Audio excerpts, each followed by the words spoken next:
दोस्तों नमस्कार। राजनीति विज्ञान विषय से संबंधित आज हम संयुक्त राष्ट्र संघ और एवं अन्य संगठन से संबंधित सभी क्वेश्चनों को एनालिसिस करेंगे। और जिस प्रकार आप लोगों का प्यार जो है आप दे रहे हैं, उसी प्रकार अगर आप लोगों का इसी प्रकार ये प्यार बना रहा तो आगे इसी प्रकार की अधिक से अधिक वीडियो आपको एक्सप्लेनेशन के रूप में भी मिलेंगी। और इसमें हम लोग रिवीजन कर रहे हैं और ताकि कम समय में अधिक से अधिक क्वेश्चन आप लोगों को एग्जाम में मिले।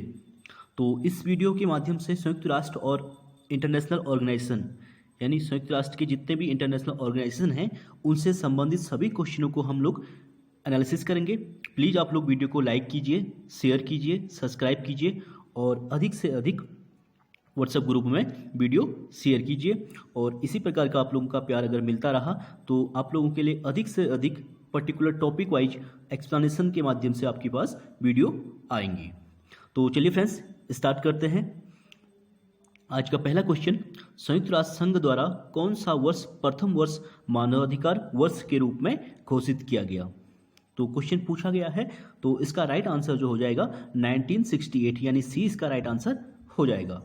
तो संयुक्त राष्ट्र के द्वारा जो मानवाधिकार यानी मानवाधिकार की सार्वभौमिक घोषणा की गई थी 10 दिसंबर 1948 को की गई थी और पहली बार मानवाधिकार वर्ष जो है 1968 में मनाया गया था, यानी सी इसका राइट आंसर हो जाएगा। आप देख सकते हैं वर्ष 1968 में मानव अधिकारों पर अंतर्राष्ट्रीय सम्मेलन तेहरान में संपन्न हुआ। इसमें 84 देशों के प्रतिनिधियों ने भाग लिया। इस सम्मेलन में ही वर्ष 1968 को प्रथम मानवाधिकार वर्ष के रूप में मनाने की घोषणा हुई थी। अगले क्वेश्चन की बात करेंगे, UDHR का विस्तार कीजिए। तो यहाँ पे फुल फॉर्म पूछी गई है UDHR का फुल फॉर्म, तो इसका राइट आंसर ए हो जाएगा, universal declaration of human rights, यानी ए इसका राइट आंसर हो जाएगा। आप देख सकते हैं UDHR का विस्तार जो universal declaration of human rights होता है। नेक्स्ट क्वेश्चन की बात करेंगे, हर वर्ष मानव अधिकार दिवस किस दिन मनाया जाता है? तो मैंने जैसे फर्स्ट क्वेश्चन में आपको बताया था 10 दिसंबर 1948 को जो है संयुक्त राष्ट्र संघ ने इसकी सार्वभौमिक घोषणा की थी, तभी से जो है 10 दिसंबर को मानवाधिकार दिवस के रूप में मनाया जाता है, यानी सी इसका राइट आंसर हो जाएगा। आप देख सकते हैं वर्ष 1946 में अंतर्राष्ट्रीय मानवाधिकार आयोग की स्थापना हुई थी।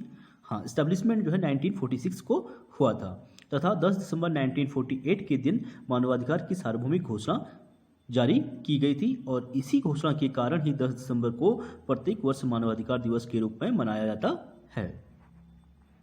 अगले क्वेश्चन की बात करेंगे, संयुक्त राष्ट्र संघ के चार्टर में कुल कितनी धाराएं हैं? तो संयुक्त राष्ट्र संघ के जो चार्टर में धाराओं की बात करें तो 111 यानी 111 111 धाराएं हैं। आप इसको इस प्रकार भी याद कर सकते हैं, यानी 111 संयुक्त राष्ट्र संघ। यहाँ पे संयुक्त राष्ट्र संघ में भी 3 शब्द हैं, संयुक्त राष्ट्र संघ, और यहाँ पे जो है 111 इतनी धाराएं हैं। ए इसका राइट आंसर हो जाएगा। अगले क्वेश्चन की बात करेंगे, संयुक्त राष्ट्र संघ का प्रथम अधिवेशन कहाँ हुआ था?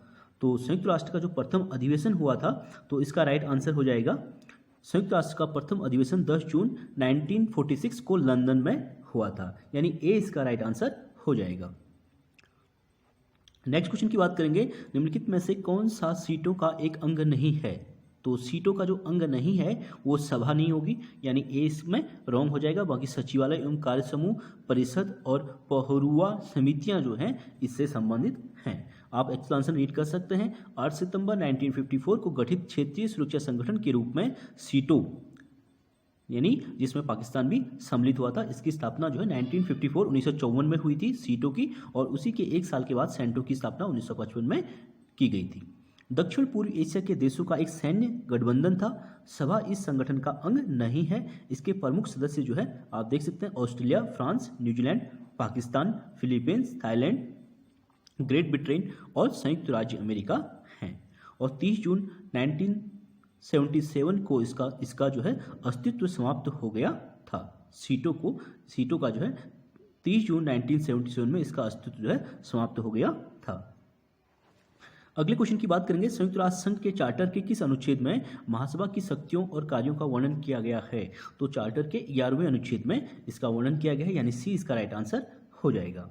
आप देख सकते हैं संयुक्त राष्ट्र के चार्टर के 11वें अनुच्छेद में महासभा की शक्तियों और कार्यों का उल्लेख है।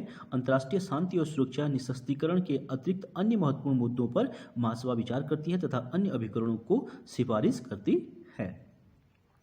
अगले क्वेश्चन की बात करेंगे, संयुक्त राष्ट्र चार्टर को निम्नलिखित में से किस एक सम्मेलन में अंगीकृत किया गया था?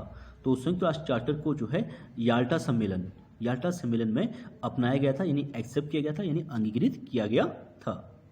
आप इसका एक्सप्लेनेशन देख सकते हैं। जून 1945 को संयुक्त राष्ट्र चार्टर को सैन फ्रांसिस्को सम्मेलन में अंगीकृत किया गया था, यानी इसी कॉन्फ्रेंस, याल्टा जो सम्मेलन होता, इसी कॉन्फ्रेंस के माध्यम से संयुक्त राष्ट्र संघ की स्थापना होती है याल्टा सम्मेलन के बाद। अगला क्वेश्चन है, निम्नलिखित में से कौन सा देश यूएन के सुरक्षा परिषद का स्थायी सदस्य है? तो परमानेंट सदस्य आपको पता है 5 कंट्रियां हैं, तो इसमें यूके इसका सुरक्षा परिषद का स्थायी सदस्य हो जाएगा। वर्तमान में जो है 5 जो है स्थायी सदस्य हैं और 10 अस्थायी सदस्य हैं, और भारत जो है इसमें अस्थायी के तौर पर सुरक्षा परिषद में वर्तमान में अस्थायी के तौर पर है, और परमानेंट जो स्थायी परमानेंट के लिए या स्थायी के लिए जो है अभी भारत के द्वारा इसमें मांग की जा रही है। आप देख सकते हैं 5 कौन कौन से हैं, तो संयुक्त राज्य अमेरिका पहले नंबर पे, रूस, चीन, यूनाइटेड किंगडम और फ्रांस, ये 5 कंट्रियां जो है इसमें परमानेंट सदस्य के रूप में हैं। अगले क्वेश्चन की बात करेंगे, निम्न में से कौन एक संयुक्त राष्ट्र संघ का उल्लेख नहीं है? तो संयुक्त राष्ट्र संघ का उल्लेख किसमें नहीं है? तो इसका डी राइट आंसर हो जाएगा। अंतरिक्ष को जीतना और इस पर शोध करना, ये संयुक्त राष्ट्र संघ का उद्देश्य नहीं है। बाकी युद्ध रोकना और शांति स्थापित करना संयुक्त राष्ट्र संघ का मुख्य उद्देश्य है। जैसे हाल ही में अभी रसिया और यूक्रेन का क्राइसिस हुआ था, और इसमें जो है संयुक्त राष्ट्र संघ ने बहुत बड़ी अपील की थी, उसके बावजूद भी युद्ध को समाप्त नहीं किया गया था। मानव अधिकार और अंतर्राष्ट्रीय विधि के प्रति सम्मान जगाना, ये बिल्कुल राइट हो जाएगा। क्षेत्रीय सहयोग को प्रोत्साहित करना भी संयुक्त राष्ट्र संघ का उद्देश्य है। आप देख सकते हैं संयुक्त राष्ट्र संघ के चार्टर के पहले अध्याय के पहले अनुच्छेद में संयुक्त राष्ट्र के उद्देश्यों में उपयुक्त प्रश्न का विकल्प डी शामिल नहीं है। अंतरिक्ष को जीतना और इस पर शोध करना, ये जो है जैसे नासा का काम है, और इंडिया की बात करें इसरो का काम है, ये इसका टॉपिक नहीं है। अगले क्वेश्चन की बात करेंगे, मार्टिन कापलान के अनुसार अंतर्राष्ट्रीय राजनीतिक व्यवस्था के कितने प्रतिमान होते हैं?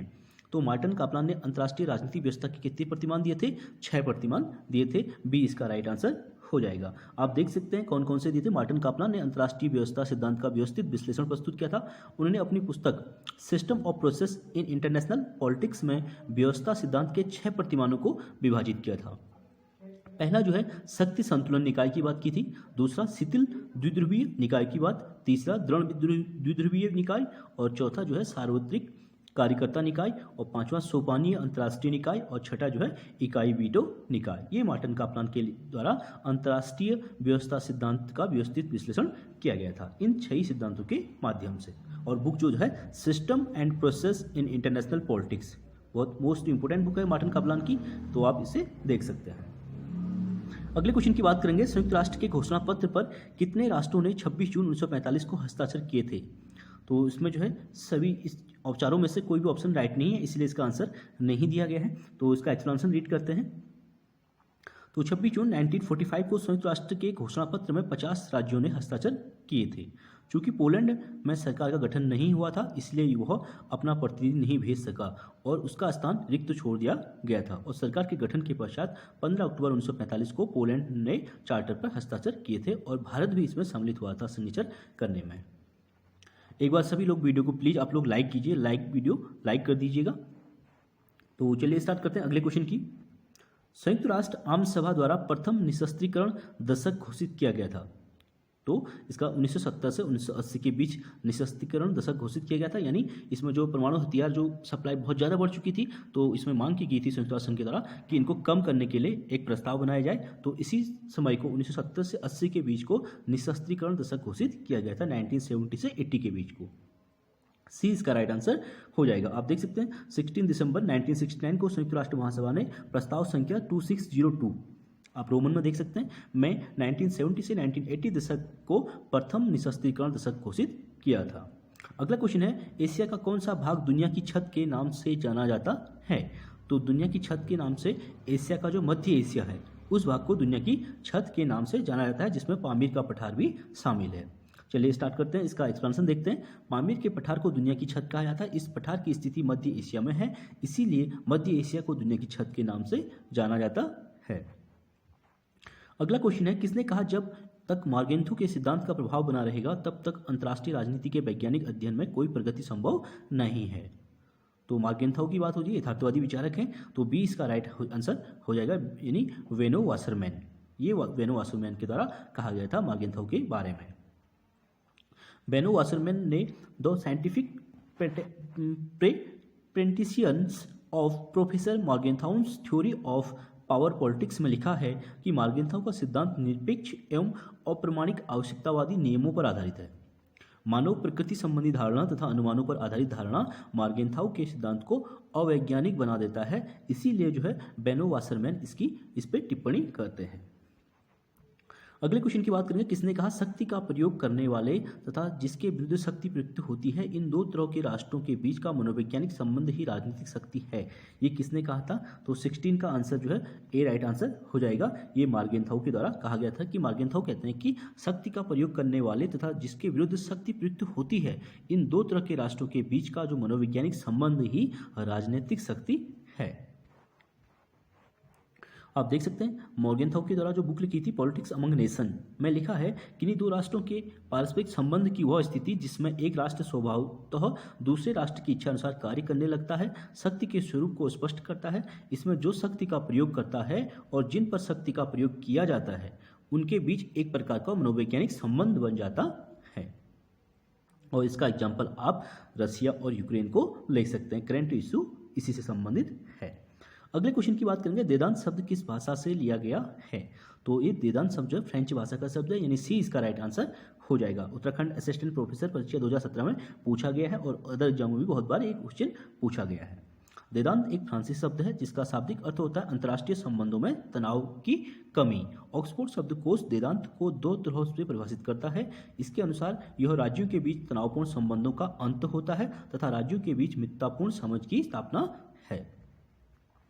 अगला क्वेश्चन की बात करेंगे, एकमात्र देश जिसने संयुक्त राष्ट्र संघ की सदस्यता का प्रत्याहरण किया था, तो वो कौन था? इंडोनेशिया, यानी सी इसका राइट आंसर हो जाएगा। आप देख सकते हैं शीत युद्ध के दौरान इंडोनेशिया को सोवियत संघ का समर्थक माना जाता था, ठीक है, तो इसीलिए इसने संयुक्त राष्ट्र संघ का प्रत्याहरण किया था, यानी उसको एक्सेप्ट नहीं किया था। और 21 जनवरी 1965 को इसने संयुक्त राष्ट्र संघ की सदस्यता को त्यागने की घोषणा कर दी थी, जिसका प्रमुख कारण था संयुक्त राष्ट्र सुरक्षा परिषद में अस्थायी सदस्य के रूप में न चुना जाना, जिसका अभी वर्तमान में भारत मेंबर है अस्थायी तौर पर, और स्थायी की मांग की जाती है भारत के द्वारा, जिसमें बार बार चाइना जो है वीटो लगा के इंडिया को बाहर का रास्ता दिखा देता है। आगे अगला क्वेश्चन है, संयुक्त राष्ट्र सुरक्षा परिषद में रूस को स्थायी सदस्यता उसकी किस योग्यता के आधार पर दी जाती है? तो रूस को जो है उसके पूरे सोवियत संघ का उत्तराधिकारी राज्य के रूप में दी गई थी। उस टाइम जो रशिया को जो दी गई थी इसकी सदस्यता, वो सोवियत संघ के तौर पर दी गई थी, न कि रशिया के तौर पर। इसीलिए रूस जो है इसका परमानेंट मेंबर जो है वर्तमान में है। इसका ए राइट आंसर हो जाएगा, पूर्व सोवियत संघ का उत्तराधिकारी राज्य। अगले क्वेश्चन की बात करेंगे, आप देख सकते हैं एक्सप्लेनेशन 1991 में सोवियत संघ के विघटन, जब बर्लिन की दीवार गिर जाती है 1991 में सोवियत संघ का विघटन हो जाता है और वर्तमान में इसके सोवियत संघ के विघटन से 16 देश बने हैं और रशिया जो है एकमात्र जो है टूटकर बिखर गया था और अमेरिका जो है एकमात्र विश्व में जो है एक ध्रुवीय कंट्री बनकर रह गया था। सोवियत संघ के विघटन के पश्चात राष्ट्रकुल के स्वतंत्र सदस्यों के साथ साथ संघीय इकाइयों ने अपनी अपनी स्वतंत्रता प्राप्त कर लिया था। चूंकि पूर्व सोवियत संघ सुरक्षा परिषद का स्थायी सदस्य था, अतः रिक्त पद के लिए उत्तराधिकार प्रश्न उत्पन्न हुआ और क्षेत्रफल, जनसंख्या और सैन्य शक्ति के आधार पर रूस को पूर्व सोवियत संघ का उत्तराधिकारी घोषित कर सुरक्षा परिषद में स्थायी सदस्य चुन लिया गया था। अगला क्वेश्चन है, सोवियत संघ के विघटन के लिए निम्नलिखित में से कौन सा नेता प्रमुख उत्तरदायी है? तो इसमें गोर्बाचोव, जो मिखाइल गोर्बाचोव थे, उनको उत्तरदायी माना जाता है, यानी डी इसका राइट आंसर हो जाएगा। आप देख सकते हैं मिखाइल गोर्बाचोव 1980 के दशक के मध्य में सोवियत संघ की कम्युनिस्ट पार्टी के महासचिव बने थे और गोर्बाचोव ने देश के अंदर आर्थिक राजनीतिक सुधारों और लोकतंत्रीकरण की नीति चलाई। इन सुधारों नीतियों का कम्युनिस्ट पार्टी के नेताओं द्वारा विरोध किया गया था। इसी कारण से गोर्बाचोव को सोवियत संघ के विघटन का प्रमुख नेता माना जाता है। अगला है भारत सोवियत संघ शांति मैत्री व सहयोग संधि पर किस वर्ष हस्ताक्षर हुए थे? तो 1971 सी राइट आंसर इसमें हो जाएगा। भारत और सोवियत संघ की जो मैत्री और सहयोग संधि हुई थी 1971 में हुई थी और भारत की मजबूरी थी उस टाइम रशिया से भारत का ये संधि शांति मैत्री समझौता करना, क्योंकि इस जो पाकिस्तान और इंडिया का वॉर चल रहा था और वहाँ पे पाकिस्तान का साथ देने के लिए अमेरिका जो है बे ऑफ बंगाल में अपने बेड़ा लेके 7 बेड़ा लेके 7 बेड़ा कहते हैं उसे 7 बेड़ा के नाम से जो जहाज़ों को लेके आ गया था और उसको रशिया ने ही रोका था और रशिया ने हमसे जो संधि की थी उसी के तहत रशिया ने इंडिया का समझौता किया और इंडिया की रक्षा की थी। आप देख सकते हैं भारतीय सोवियत संघ शांति मैत्री और सहयोग संधि पर अगस्त 1971 में हस्ताक्षर हुआ था। इस संधि का उद्देश्य तत्कालीन समय में उत्पन्न खतरों से भारत को निपटाना था। शांति मैत्री व सहयोग संधि की धारा में 9 में उल्लेख है कि बाहरी खतरे से उत्पन्न परिस्थिति पर दोनों देश मिलकर विचार करेंगे। अगले क्वेश्चन की बात करेंगे, हित समूह पाए जाते हैं। तो हित समूह सभी देशों में पाए जाते हैं, जैसे केवल लोकतांत्रिक देशों में, पूंजीवादी समाजों में, केवल सर्वाधिकारी देशों में। तो हित समूह जो सभी देशों में पाए जाते हैं, इसका डी राइट आंसर हो जाएगा। प्रत्येक प्रकार की राजनीतिक प्रणाली और प्रत्येक देश में हित समूह का अस्तित्व होता है। लोकतांत्रिक देशों में राजनीतिक प्रक्रिया खुली होती है, परंतु सर्वाधिकार राज्यों में दबाव समूह को सत्ता के अनुरूप चलाना पड़ता है। जो भी समूह जो है सत्ता की आलोचना करता है उसे बलपूर्वक दबा दिया जाता है। यानी दबाव समूह वही प्रेशर ग्रुप जिनका जो है राजनीति में बहुत बड़ा हस्तक्षेप होता है और ये जिस भी पार्टी का समर्थन करते हैं, जो प्रेशर ग्रुप होते हैं, वो पार्टी का जीतना निश्चित माना जाता है। अगला क्वेश्चन है हमारा, मॉर्गेनथाउ के अनुसार राष्ट्रीय हित की अभिवृद्धि का सबसे महत्वपूर्ण साधन है। तो मॉर्गेनथाउ के अनुसार राष्ट्रीय हित की जो अभिवृद्धि का सबसे महत्वपूर्ण साधन है वो राजनयन है, यानी ए इसका राइट आंसर हो जाएगा। और मॉर्गेनथाउ राष्ट्रीय हित को प्राप्त करने के लिए शक्ति को महत्वपूर्ण साधन मानता है, यानी पावर को ही सबसे महत्वपूर्ण साधन मानते हैं, परंतु वह शक्ति के अंतर्गत सैन्य शक्ति को शामिल नहीं करता। सैनिक शक्ति राष्ट्रीय शक्ति का अवयव मात्र है, उसके लिए सबसे महत्वपूर्ण राजनीतिक शक्ति है। युद्ध के माध्यम से राष्ट्रीय हित प्राप्त करने के सर्वत्र अराजकता और अशांति का वातावरण उत्पन्न हो जाएगा। अतः राजनयन के माध्यम से यानी राजनीतिक शक्ति के माध्यम से राष्ट्रीय हितों को प्राप्त करने का सबसे उत्तम उपाय मॉर्गेनथाउ के द्वारा बताया गया है। अगले क्वेश्चन की बात करेंगे, परमाणु अप्रसार संधि से अलग होने वाला प्रथम देश कौन सा था? तो परमाणु अप्रसार जो संधि 1968 में हुई थी, इससे अलग होने वाला जो प्रथम देश था वो उत्तरी कोरिया, यानी सी इसका नॉर्थ कोरिया, सी राइट आंसर हो जाएगा। नॉर्थ कोरिया परमाणु उत्तर कोरिया जो है परमाणु अप्रसार संधि से अलग होने वाला प्रथम देश है। दिसंबर 1985 में वह इस संधि में शामिल हुआ तथा जनवरी 2003 में इस संधि से अलग होने की घोषणा कर दी थी तथा प्लूटोनियम संबंधी सुविधाओं को पुनः आरंभ कर दिया था। इसके पीछे जो है नॉर्थ कोरिया का अलग होने के पीछे बहुत बड़े कारण हैं, ठीक है। इस संधि में शामिल होने का मतलब है कि आप परमाणु हथियारों से संबंधित कोई भी जो है आगे काम नहीं कर सकते हैं, इसीलिए जो है नॉर्थ कोरिया आए दिन परमाणु परीक्षण करते रहता है। यहाँ तक कि अभी हाइड्रोजन परीक्षण भी किया था, हाइड्रोजन बम का आविष्कार भी नॉर्थ कोरिया के द्वारा किया गया था। तो इसीलिए इस संधि का से नॉर्थ कोरिया अलग हुआ था। अगला क्वेश्चन है, स्टीवन रोजन और वॉल्टर जोन्स के अनुसार राष्ट्रीय शक्ति का सबसे महत्वपूर्ण तत्व है। तो स्टीवन रोजन और वॉल्टर जोन्स के अनुसार जो राष्ट्रीय शक्ति का सबसे महत्वपूर्ण तत्व उनके द्वारा नेतृत्व को बताया गया है, यानी डी इसका राइट आंसर हो जाएगा। वो राष्ट्रीय शक्ति का सबसे महत्वपूर्ण तत्व नेतृत्व को बताते हैं, क्योंकि वो हिटलर और मुसोलिनी को देख सकते हैं आप लोग, ठीक है। उन्होंने क्या किया था, नेतृत्व को ही सबसे मजबूत बनाया था, उनका नेतृत्व अच्छा था, इसलिए वहाँ पे क्रांति हुई थी। हिटलर ने पूरे वर्ल्ड में सेकेंड वर्ल्ड वॉर जो हिटलर की ही देन थी, तो नेतृत्व को प्राथमिकता दी गई है। आप देख सकते हैं स्टीवन रोजन और वॉल्टर जोन्स के अनुसार राष्ट्रीय शक्ति का तात्पर्य एक अंतर्राष्ट्रीय कर्ता के द्वारा अपने अतुलनीय संसाधनों और परिसंपत्तियों का इस प्रकार से उपयोग कर अपनी क्षमता को बढ़ाना है ताकि अपने अनुरूप अंतर्राष्ट्रीय व्यवस्था के परिणामों को प्रभावित किया जा सके। अतः इन दोनों विचारकों ने राष्ट्रीय शक्ति का सबसे महत्वपूर्ण तत्व नेतृत्व को माना है। अगले क्वेश्चन की बात करेंगे, यूरोपियन एकता आंदोलन का जनक है। तो यूरोपियन एकता आंदोलन का जो जनक है वो रॉबर्ट शूमैन को माना जाता है, डी इसका राइट आंसर हो जाएगा। आप देख सकते हैं रॉबर्ट शूमैन को यूरोपियन एकता का वास्तुकार माना जाता है, यानी जिस प्रकार इंडिया में एकीकरण का जो है एकीकरण के लिए किसको जाना जाता है, दादा भाई नौरोजी को, वैसे ही जो है यूरोपियन एकता के लिए रॉबर्ट शूमैन को याद किया जाता है।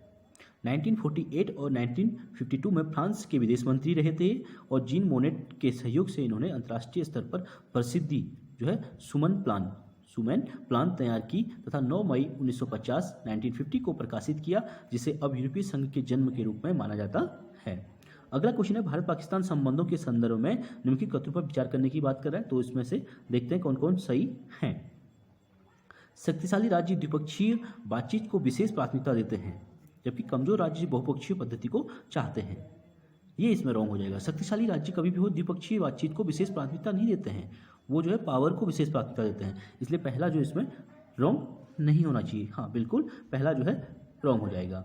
दूसरा है शक्तिशाली राज्य कमजोर राज्यों को दूर रखना चाहते हैं, जबकि कमजोर राज्य शक्तिशाली राज्यों के साथ प्रगाढ़ राजनीतिक और आर्थिक संबंध चाहते हैं। बिल्कुल राइट आंसर है। जो आप अब इसी परिप्रेक्ष्य में आप देख सकते हैं, शक्तिशाली जो राज्य होते हैं वो क्या करते हैं, कमजोर राज्यों से दूर रहना चाहते हैं, जबकि जो कमजोर राज्य हैं वो शक्तिशाली राज्यों के साथ अपने राजनीतिक संबंध जो अच्छे बनाना चाहते हैं।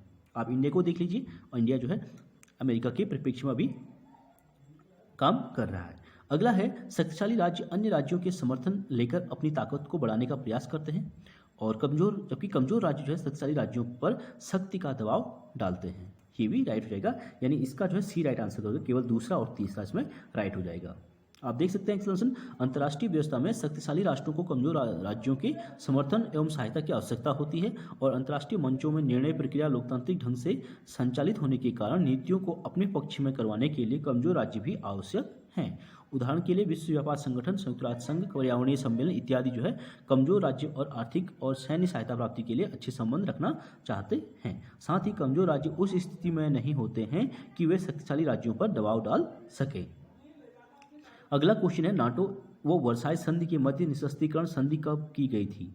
तो ये 1990 में 1990 में नाटो एवं वर्साई संधि के मध्य जो है निशस्त्रीकरण की संधि हुई थी। आप देख सकते हैं 19 नवंबर 1990 को पेरिस सम्मेलन में नाटो और वार्सा, यानी नाटो जो है यूएसए का संगठन था, 1949 में इसकी स्थापना हुई थी, और वार्सा जो है रसिया का था, जिसकी स्थापना 1955 में की गई थी। तो नाटो और वार्सा के मध्य परंपरागत शस्त्र कटौती संधि पर हस्ताक्षर हुए थे। इस संधि में टैंकों, तोपों तथा सैनिक सशस्त्र युद्ध गाड़ियों को समाप्त करने का निर्णय किया गया था, और दोनों गुटों के पास अधिक से अधिक 20,000, 30,000 युद्धक गाड़ियां और 6,800 लड़ाकू जहाज तथा 2,000 हेलीकॉप्टर होने की व्यवस्था की गई थी। अगला क्वेश्चन है हमारा, यूगोस्लाविया का 5 पृथक राज्यों के विखंडन शीत युद्ध के अंत को चिन्हित करता है। निम्नलिखित राज्यों के समूह में से कौन सा नए राज्यों को सही रूप में बताता है? तो इसका भी जो है चारों ऑप्शन में से कोई भी मिल नहीं रहा है, तो इसका एक्सप्लेनेशन हम लोग देख सकते हैं। उपयुक्त प्रश्न का कोई भी विकल्प सही क्रम में नहीं है।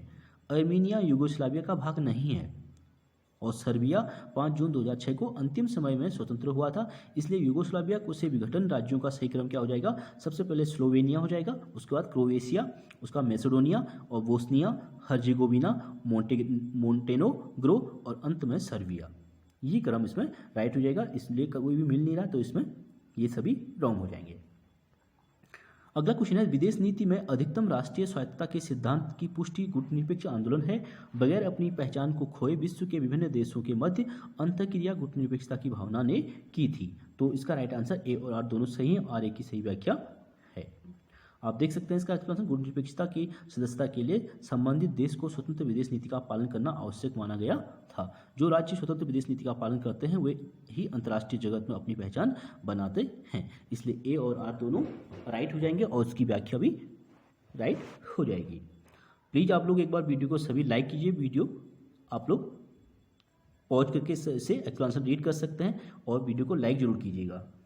अगले क्वेश्चन की बात करेंगे, अंतर्राष्ट्रीय संबंध को कहा जाता है। तो अंतर्राष्ट्रीय संबंधों को क्या कहा जाता है? ए विदेश नीति, यानी ए इसका राइट आंसर हो जाएगा।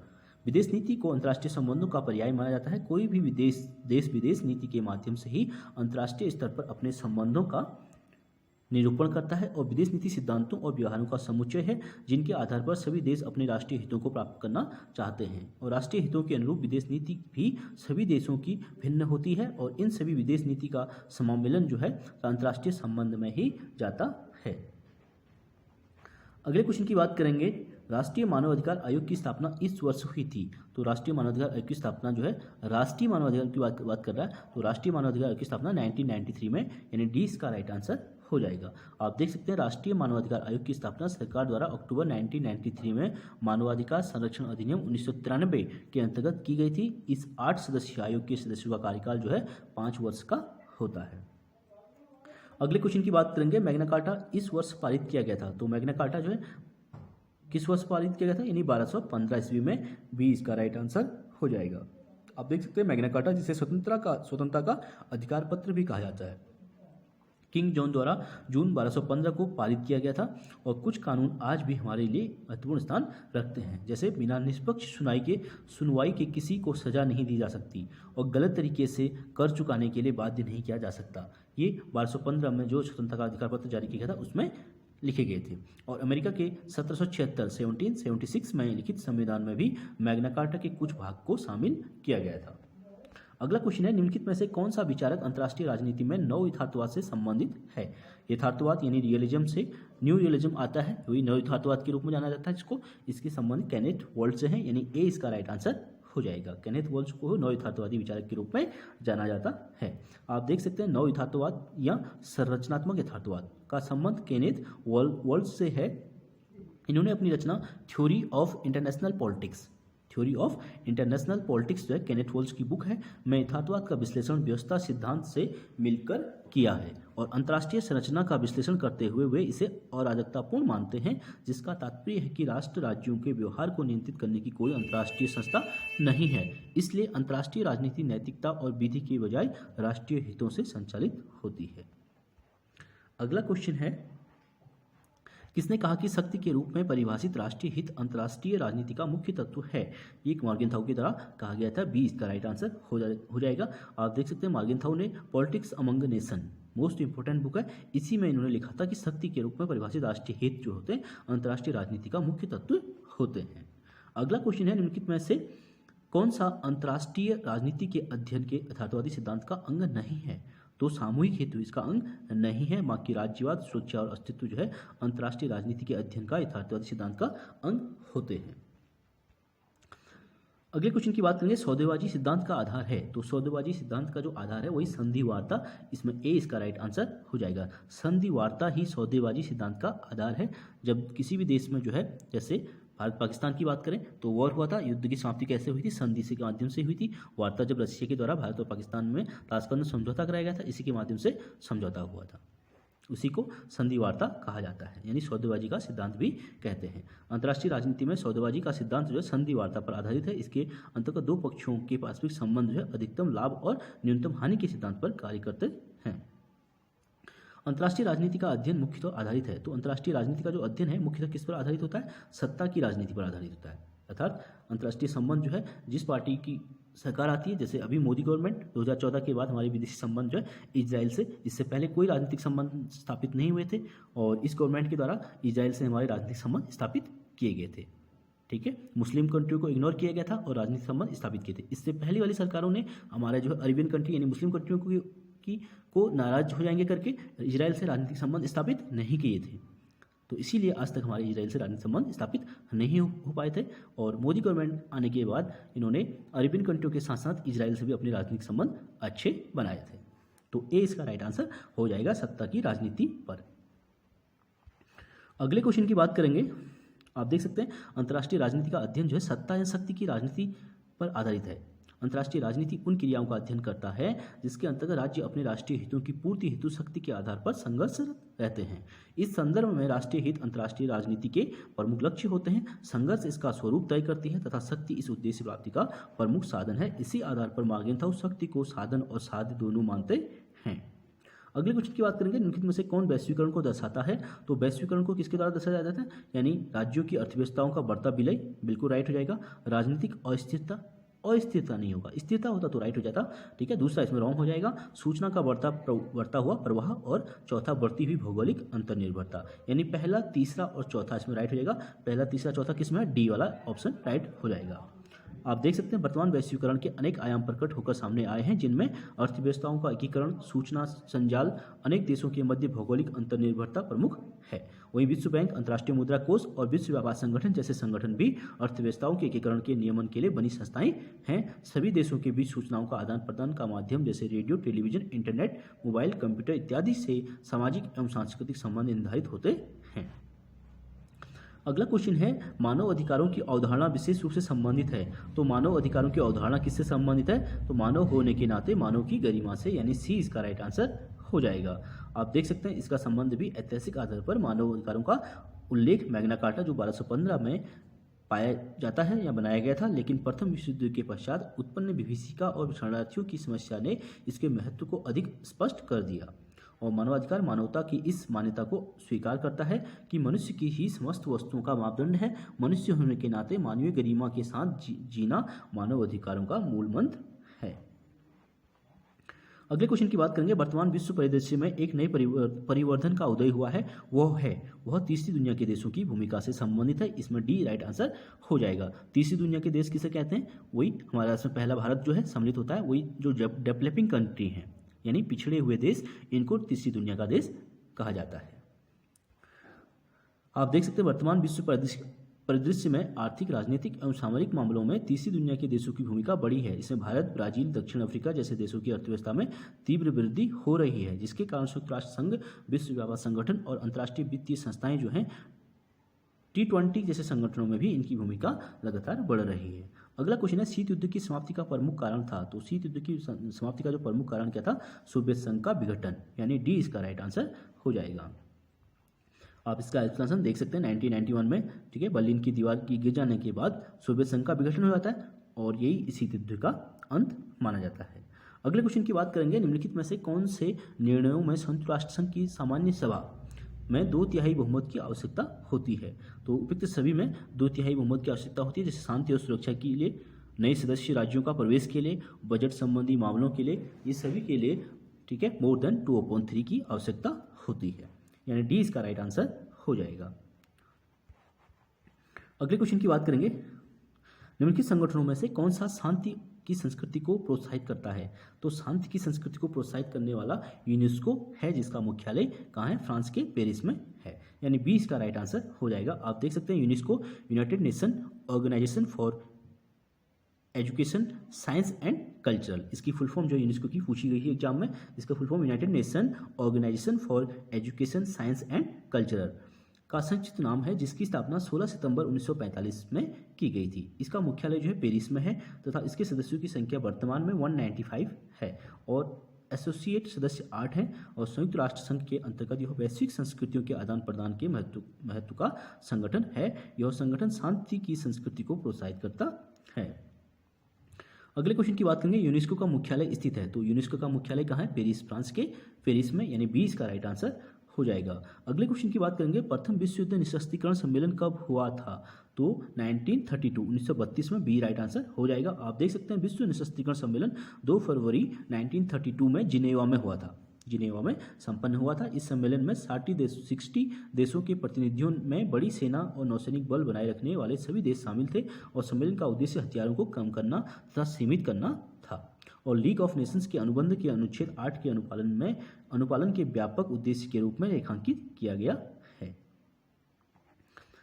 अगले क्वेश्चन की बात करें, ब्रिक्स देशों में सम्मिलित है। तो ब्रिक्स देशों में कौन कौन सम्मिलित हैं? तो ब्राजील, ब्रिक्स, रसिया, इंडिया, चाइना और साउथ अफ्रीका। सबसे बाद में जो है साउथ अफ्रीका इसमें ऐड हुआ था।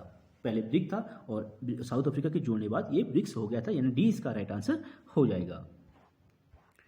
अगला क्वेश्चन है, आप इसे देख सकते हैं, ब्राजील, रूस, भारत और चीन ने मिलकर ब्रिक की स्थापना 2009 में की थी और जिसका उद्देश्य जो है वैश्विक वित्तीय संस्थाओं में सुधार करना था और दिसंबर 2010 में दक्षिण अफ्रीका ने भी ब्रिक की सदस्यता ग्रहण की थी, जिसे अब ब्रिक्स के नाम से जाना जाता है। यानी ब्रिक्स को जो है जो इस्टेब्लिशमेंट किया था 2009 में किया था और दक्षिण अफ्रीका 2010 में उसके 1 साल के बाद इसमें जुड़ा था।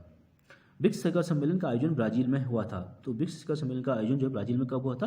2010 में हुआ था, जब दक्षिण अफ्रीका इसमें शामिल हुआ था, यानी 20 का राइट आंसर हो जाएगा।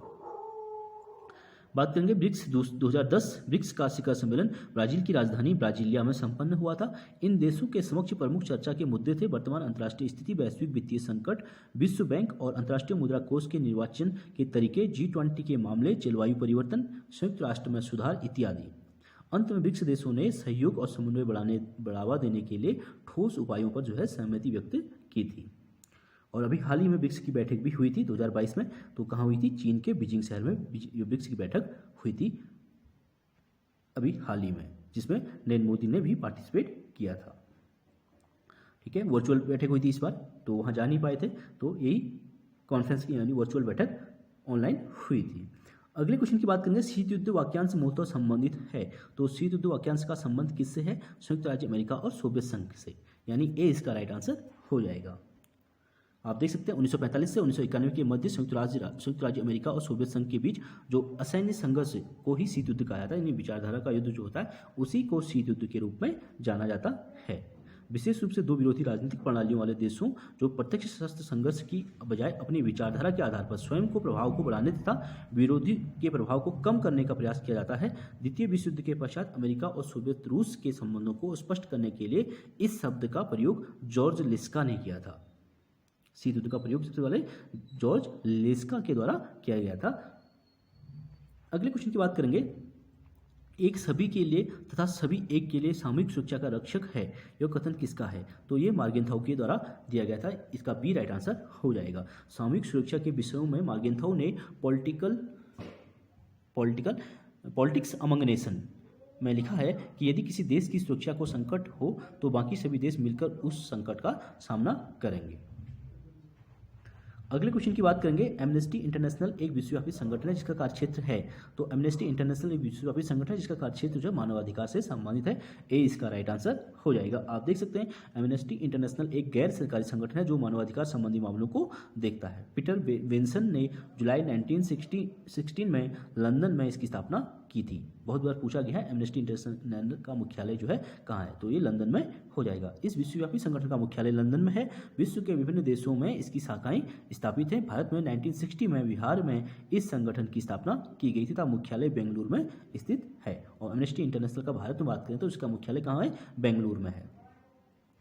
अगला क्वेश्चन है, यूनेस्को का मुख्यालय कहाँ है? तो यूनेस्को का मुख्यालय जो है पेरिस, यानी बी इसका राइट आंसर हो जाएगा। आप देख सकते हैं यूनेस्को का फुल फॉर्म पूछी जाती है, united nation educational scientific and cultural organisation, जिसकी स्थापना 1945 में की गई थी और इसका मुख्यालय पेरिस में है। और इसका जो मुख्य कार्य है यूनेस्को का, ठीक है, मूल उद्देश्य क्या है इसका? शिक्षा, संस्कृति, विज्ञान की सहायता से अंतर्राष्ट्रीय शांति एवं विकास संबंधों को बढ़ावा देना है। अगले क्वेश्चन की बात करेंगे, अंतर्राष्ट्रीय श्रम संगठन की स्थापना कब हुई थी? तो अंतर्राष्ट्रीय श्रम संघ की स्थापना 1919 में की गई थी। ए इसका राइट आंसर हो जाएगा। आप देख सकते हैं अंतर्राष्ट्रीय श्रम संगठन ILO इंटरनेशनल लेबर ऑर्गेनाइजेशन की स्थापना अप्रैल 1919 में की गई थी। और अंतर्राष्ट्रीय श्रम संगठन जो है श्रमिकों के विषय में संयुक्त राष्ट्र की विशिष्ट एजेंसी है। इसका मुख्यालय जो है जेनेवा कहाँ है? स्विट्जरलैंड में है। ILO का मूल उद्देश्य जो है रहन सहन के स्तर एवं श्रम की अन्य दशाओं को सुधारने तथा पूर्ण रोजगार का लक्ष्य प्राप्त करने पर केंद्रित अंतर्राष्ट्रीय क्रियाकलापों को प्रोत्साहित करना है।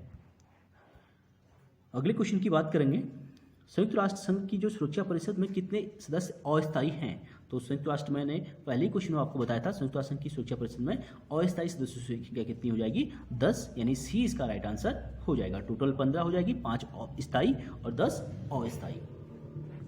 आप देख सकते हैं अस्थायी सदस्यों की संख्या में जो है 5 स्थायी हैं। 5 स्थायी कौन कौन से? रूस, संयुक्त राज्य अमेरिका, यूनाइटेड किंगडम, फ्रांस और चीन। और इसके अतिरिक्त जो सुरक्षा परिषद में 10 अस्थायी सदस्य हैं जिनका निर्वाचन होता है। इस प्रकार सुरक्षा परिषद में कुल 15 सदस्य हैं।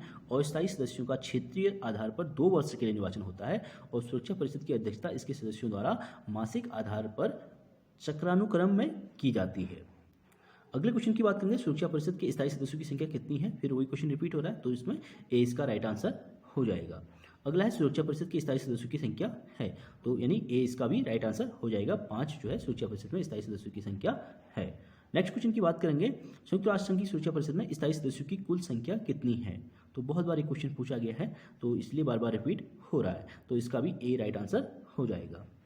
नेक्स्ट क्वेश्चन की बात करेंगे, सुरक्षा परिषद के अस्थायी सदस्य चुने जाते हैं किस अवधि के लिए? तो इसका जो है राइट आंसर 2 वर्ष के लिए, यानी बी इसका राइट आंसर हो जाएगा। जो अस्थायी सदस्य होते हैं वो प्रत्येक 2 वर्ष के लिए चुना जाता है, उसके बाद हमेशा फिर दोबारा निर्वाचन होता है और दोबारा भी चुने जा सकते हैं।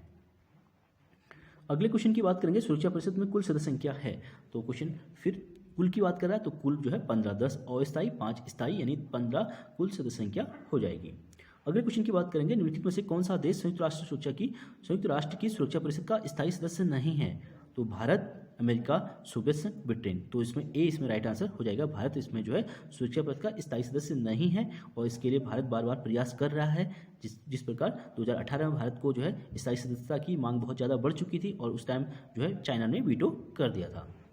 और स्थायी सदस्यता के लिए ये 5 जो स्थायी मेंबर हैं ये सभी की हाँ इसमें जरूरी है। अगर एक देश ने भी इसमें वीटो कर दिया तो स्थायी सदस्यता नहीं मिल पाती, इसीलिए जो भारत की स्थायी सदस्यता के लिए चाइना बार बार वीटो कर देता है।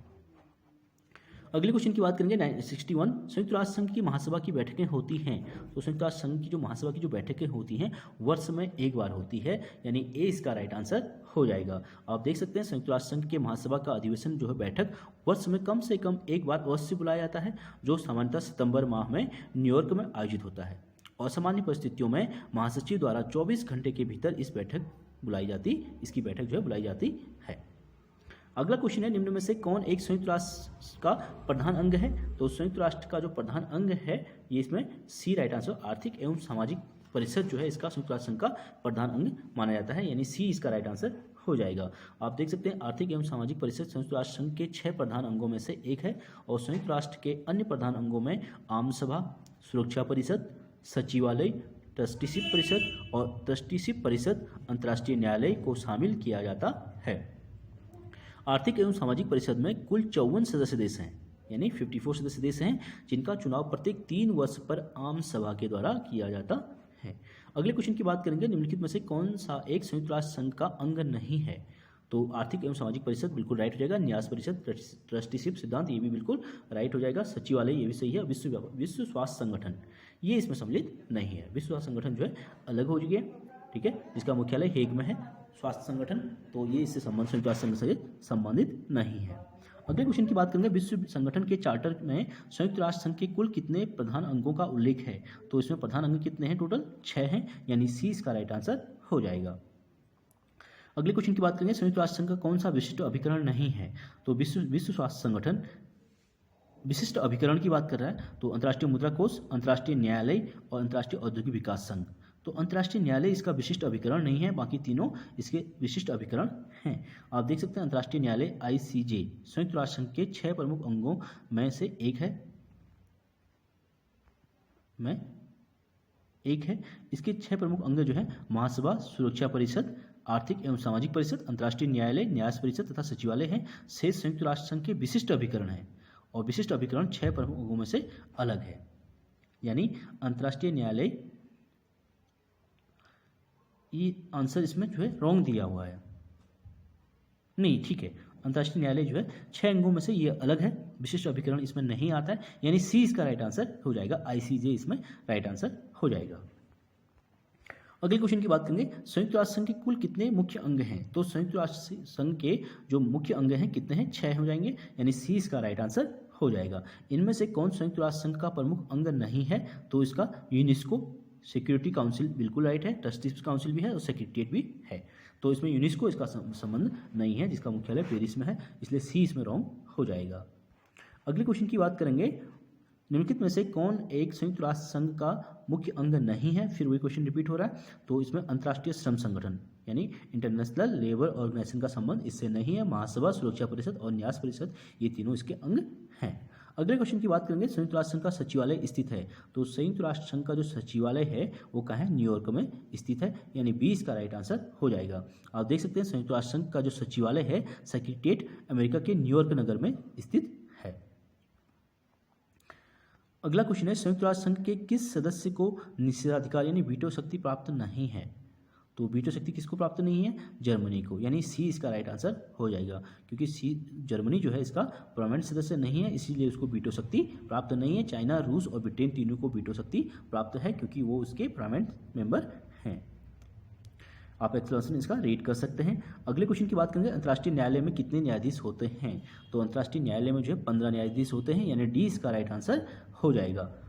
संयुक्त राष्ट्र संघ के घोषणा पत्र के अंतर्गत अंतर्राष्ट्रीय विवादों को शांतिपूर्ण तरीके से सुलझाने के उद्देश्य से एक अंतर्राष्ट्रीय न्यायालय की स्थापना का प्रावधान रखा गया है, और अंतर्राष्ट्रीय न्यायालय में 15 सदस्य होते हैं, 15 न्यायाधीश होते हैं, जो महासभा तथा सुरक्षा परिषद द्वारा निर्वाचित किए जाते हैं। इनका कार्यकाल 9 वर्षों का होता है, और अंतर्राष्ट्रीय न्यायालय का मुख्यालय हेग, ठीक है, नीदरलैंड में है, और अंतर्राष्ट्रीय न्यायालय में गणपूर्ति कोरम के लिए कम से कम न्यायाधीशों की संख्या 9 होनी चाहिए। संयुक्त राष्ट्र संघ का एक यही है जो कार्यालय है, ये जो है उससे बाहर है, नीदरलैंड में, यानी नीदरलैंड के हेग में है। अगला क्वेश्चन है, अंतर्राष्ट्रीय न्यायालय के न्यायाधीशों का कार्यकाल होता है, तो अभी हमने एक्सप्लेनेशन किया था, तो इसका जो है 9 वर्ष, यानी सी इसका राइट आंसर हो जाएगा। अंतर्राष्ट्रीय न्यायालय के न्यायाधीशों को निर्वाचित किया जाता है, तो किसके द्वारा किया जाता है? महासभा और सुरक्षा परिषद दोनों के सदस्यों के द्वारा इन न्यायाधीशों को निर्वाचित किया जाता है, यानी सी इसका राइट आंसर हो जाएगा। अगले क्वेश्चन की बात करेंगे, अंतर्राष्ट्रीय न्यायालय में गणपूर्ति के लिए न्यायाधीशों की कुल संख्या है। तो गणपूर्ति यानी कोरम बैठक के लिए जो मैंडेटरी होता है कितना हो जाएगा? 9। इसमें डी इसका राइट आंसर हो जाएगा। अगला क्वेश्चन है, अंतर्राष्ट्रीय न्यायालय स्थित है। तो अंतर्राष्ट्रीय न्यायालय कहाँ है? हेग में, हेग के नीदरलैंड के हेग शहर में स्थित है, यानी डी इसका राइट आंसर हो जाएगा। मोस्ट इंपॉर्टेंट क्वेश्चन है, बहुत बार पूछा जाता है। देखिए यहाँ भी जो है टीजीटी परीक्षा 2001, 2005, 2009, 2010 इतनी बार आ चुका है, और यूपी में भी जो है जीआईसी में प्रवक्ता 2015 में, 2009 में और 2002 में आ चुका है। अगला क्वेश्चन की बात करें, विश्व स्वास्थ्य संगठन का मुख्यालय कहाँ है? तो विश्व स्वास्थ्य संगठन का मुख्यालय कहाँ है? जेनेवा, स्विट्जरलैंड, यानी डी इसका राइट आंसर हो जाएगा। आप देख सकते हैं विश्व स्वास्थ्य संगठन की स्थापना 7 अप्रैल यानी 7 अप्रैल 1948 को की गई थी। इसका मुख्यालय जो है, इसका मुख्य उद्देश्य जो है विश्व के लोगों के स्वास्थ्य का स्तर ऊंचा करना है। इसके वर्तमान में जो 194 सदस्य देश हैं तथा 2 संबंध सदस्य हैं। इसका मुख्यालय जो है जेनेवा, स्विट्जरलैंड में है। अगले क्वेश्चन की बात करेंगे, संयुक्त राष्ट्र संघ की जो स्थापना निम्नलिखित में से किस वर्ष हुई थी? तो संयुक्त राष्ट्र संघ की स्थापना जो है किस वर्ष हुई थी? तो राष्ट्र संघ की स्थापना पूछ रहा है। तो राष्ट्र संघ की स्थापना जो है 1920, यानी 20 का राइट आंसर हो जाएगा। अमेरिकी राष्ट्रपति विल्सन की प्रेरणा से वर्ष 1920 में एक राष्ट्र संघ यानी जिसे लीग ऑफ नेशंस कहा जाता है, इसकी स्थापना की गई थी। 1919 में की गई थी, 1920 यहाँ पे दिया गया है, ठीक है। तो ये 1919 में लीग ऑफ नेशन की स्थापना 1919 में की गई थी। तो स्थापना की गई थी जिससे बहुत सी में युद्धों को रोका जा सके। लेकिन क्या होता है, 1919 में जो लीग ऑफ नेशन की स्थापना होती है उसके बाद सेकेंड वर्ल्ड वॉर हो जाता है। इसकी स्थापना के बावजूद भी सेकेंड वर्ल्ड वॉर हो जाता है, इसलिए इसकी जो है वो शक्ति जो है बरकरार नहीं रह पाती है। इसीलिए जो है फिर दूसरा जो है सेकेंड वर्ल्ड वॉर के बाद संयुक्त राष्ट्र संघ की स्थापना की जाती है। अगला क्वेश्चन है, संयुक्त राष्ट्र को मुख्यतः किस संगठन का परवर्ती रूप माना जा सकता है? तो संयुक्त राष्ट्र संघ को जो किसका, यानी अभी मैंने एक्सप्लेन किया था आप लोगों को, यानी डी इसका राइट आंसर हो जाएगा। लीग ऑफ नेशंस का परिवर्ती रूप माना जा सकता है।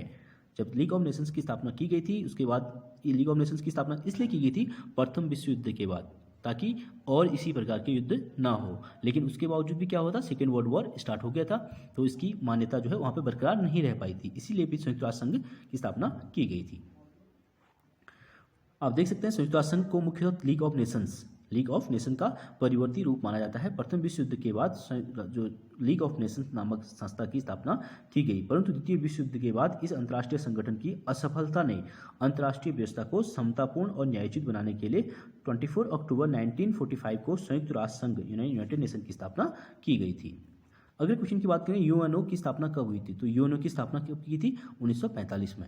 यूनाइटेड नेशन ऑर्गेनाइजेशन की स्थापना 1945 में, यानी ए इसका राइट आंसर हो जाएगा। आप देख सकते हैं यूएनओ की स्थापना 1945 में हुई थी। वर्तमान में विश्व के 193 देश इस संस्था के सदस्य हैं, और पुर्तगाल के एंटोनियो गुटेरस वर्तमान में संयुक्त राष्ट्र के महासचिव हैं, जिन्होंने 1 जनवरी 2017 से यह पद धारण किया था। अगले क्वेश्चन की बात करें, यूएनओ का मुख्यालय कहाँ स्थित है? तो यूएनओ का मुख्यालय जो हो जाएगा यूएनओ का मुख्यालय पूछ रहा है, तो यूएनओ का मुख्यालय जो है न्यूयॉर्क में हो जाएगा, यानी बी इसका राइट आंसर हो जाएगा। आप देख सकते हैं संयुक्त राष्ट्र संघ का मुख्यालय जो है न्यूयॉर्क में स्थित है। वर्तमान में इसके कुल सदस्यों की संख्या 193 है, और संयुक्त राष्ट्र संघ वैश्विक स्तर पर स्थापित ऐसी संस्था है जो अपने विभिन्न अंगों द्वारा अंतर्राष्ट्रीय शांति और सुरक्षा, मानवाधिकार की रक्षा, न्याय प्राप्ति इत्यादि दायित्वों को निर्वहन करती है। अगले क्वेश्चन की बात करेंगे, संयुक्त राष्ट्र संघ चार्टर आधिकारिक रूप से लागू हुआ था, तो 24 अक्टूबर 1945, यानी सी इसका राइट आंसर हो जाएगा।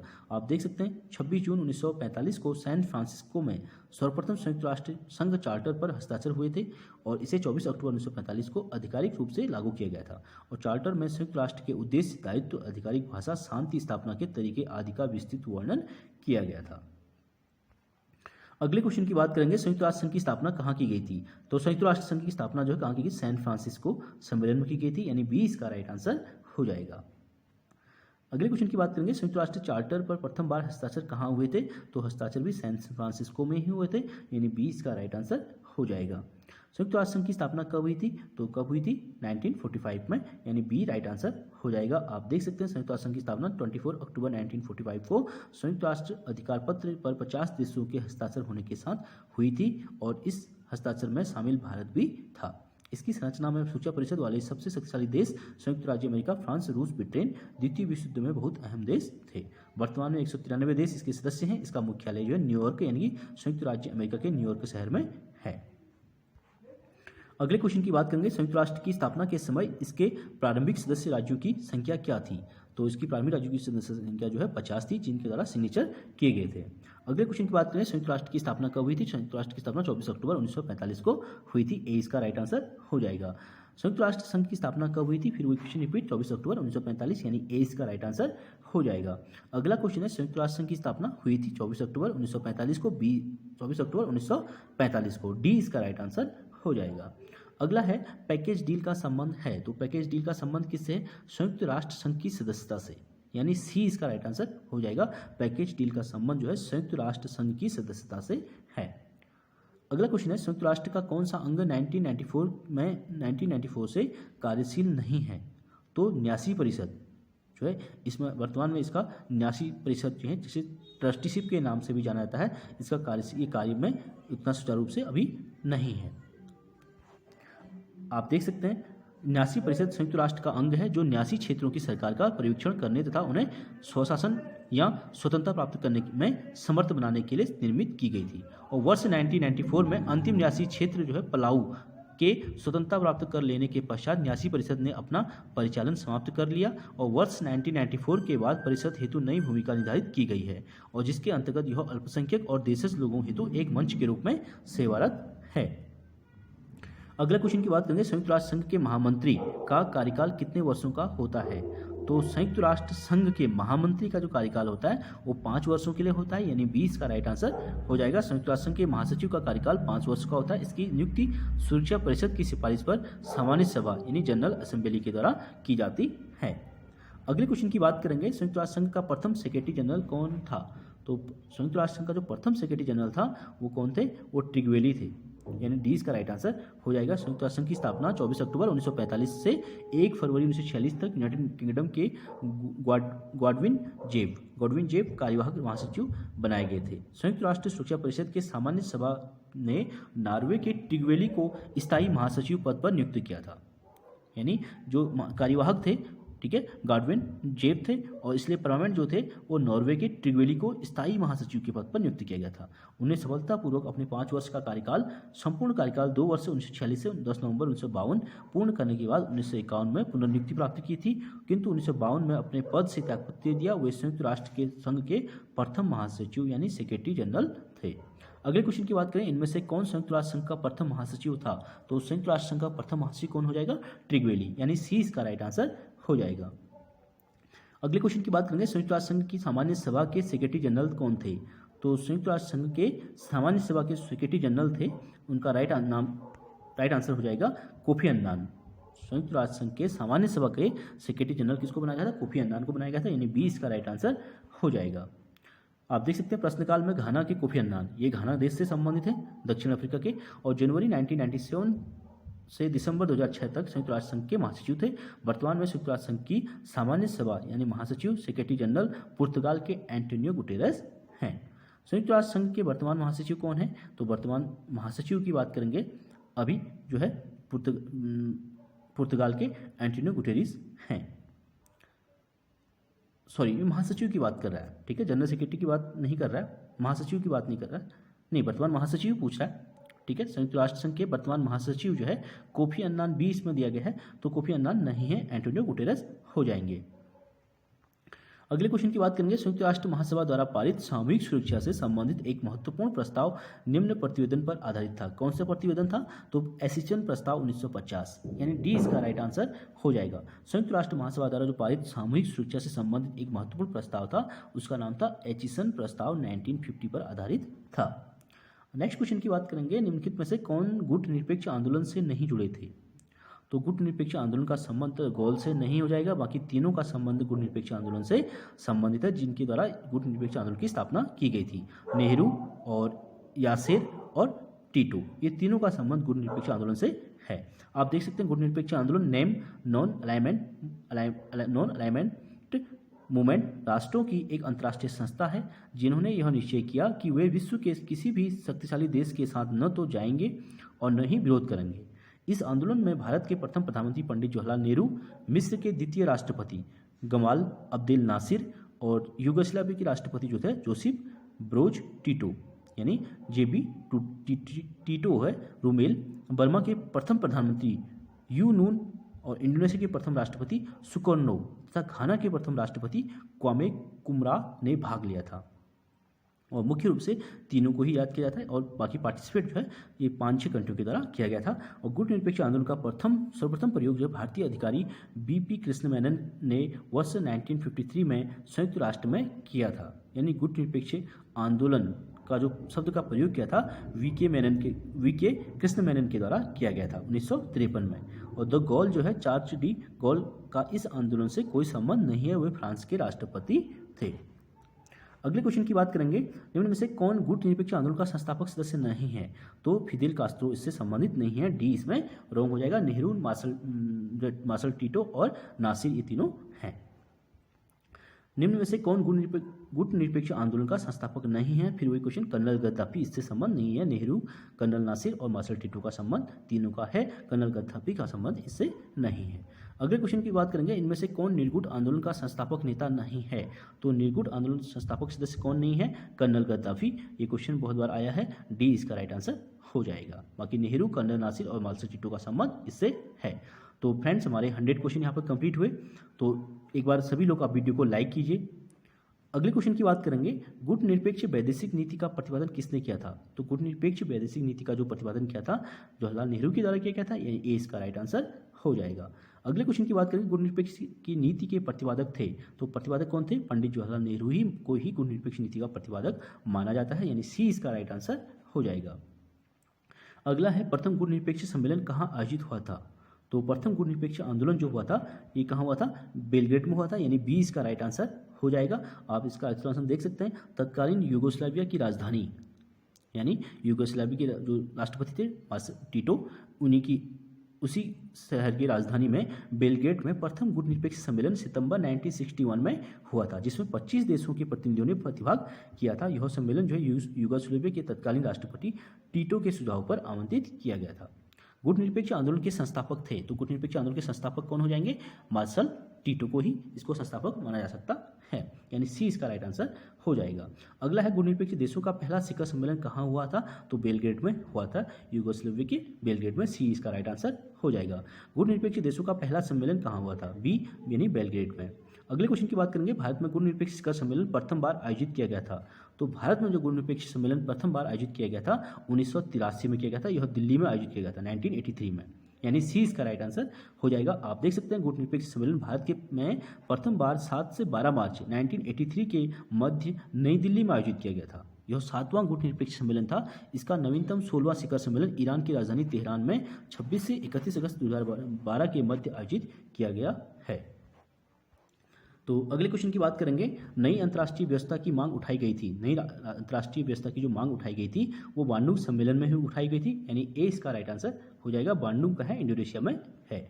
नई अंतर्राष्ट्रीय व्यवस्था की मांग सर्वप्रथम बांडुंग सम्मेलन में उठाई गई थी। बांडुंग सम्मेलन को क्षेत्रीय समस्याओं तक ही सीमित नहीं रखा गया, बल्कि निशस्त्रीकरण और विश्व शांति की सुरक्षा के लिए ठोस कदम भी उठाए गए। इस सम्मेलन में अफ्रीकी, एशियाई, यूरोपीय, लैटिन अमेरिकी देशों तथा नई विश्व व्यवस्था में उनकी इच्छित भूमिका के बीच खाई बांटने में पूर्ण सहयोग दिया गया था। अगला है, गुट निरपेक्ष शिखर सम्मेलन निम्न नगरों में आयोजित हुए थे। तो इसका ए राइट आंसर हो जाएगा। लुसाका में जो है 1970 में हुआ था और अल्जियर्स में 1973 में आयोजित हुआ था। नई दिल्ली 1917 ये रॉन्ग हो जाएगा, ठीक है। आपकी जो है तीसरा भी नई दिल्ली 1976 दिया, ये भी रॉन्ग हो जाएगा। और लुसाका जो है 1970 था, ये भी रॉन्ग हो जाएगा। ए इसका राइट आंसर हो जाएगा।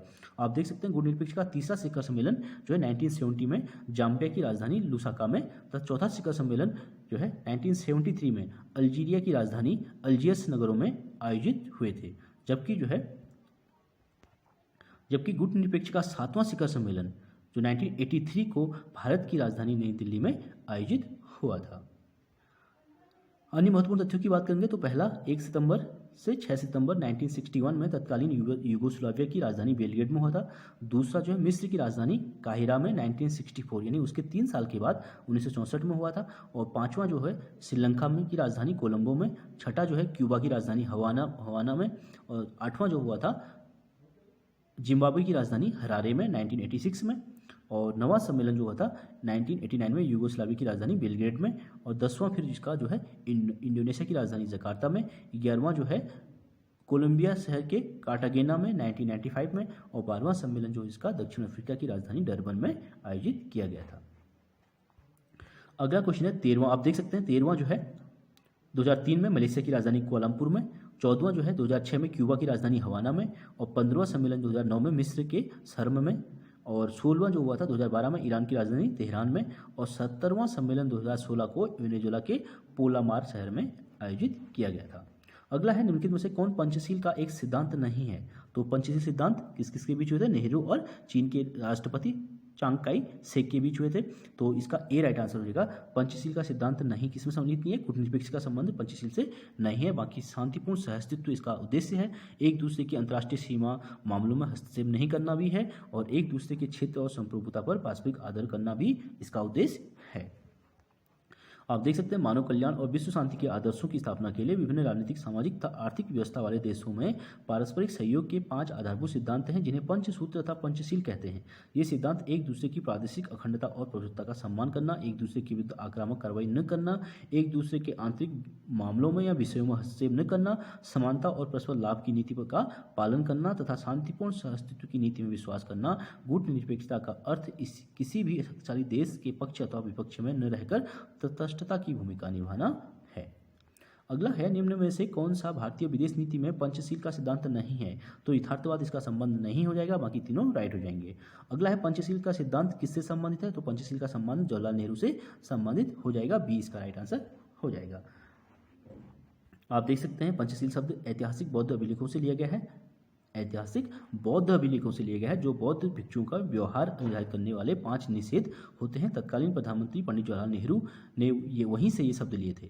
और 29 अप्रैल 1945 को तिब्बत संबंधी भारत चीन समझौते में सर्वप्रथम इन 5 सिद्धांतों को आधारभूत बनाकर संधि की गई थी, लेकिन चाइना ने इस संधि के समझौतों को दरकिनार करते हुए उसके 6 साल के बाद ही इंडिया पर अटैक कर दिया था।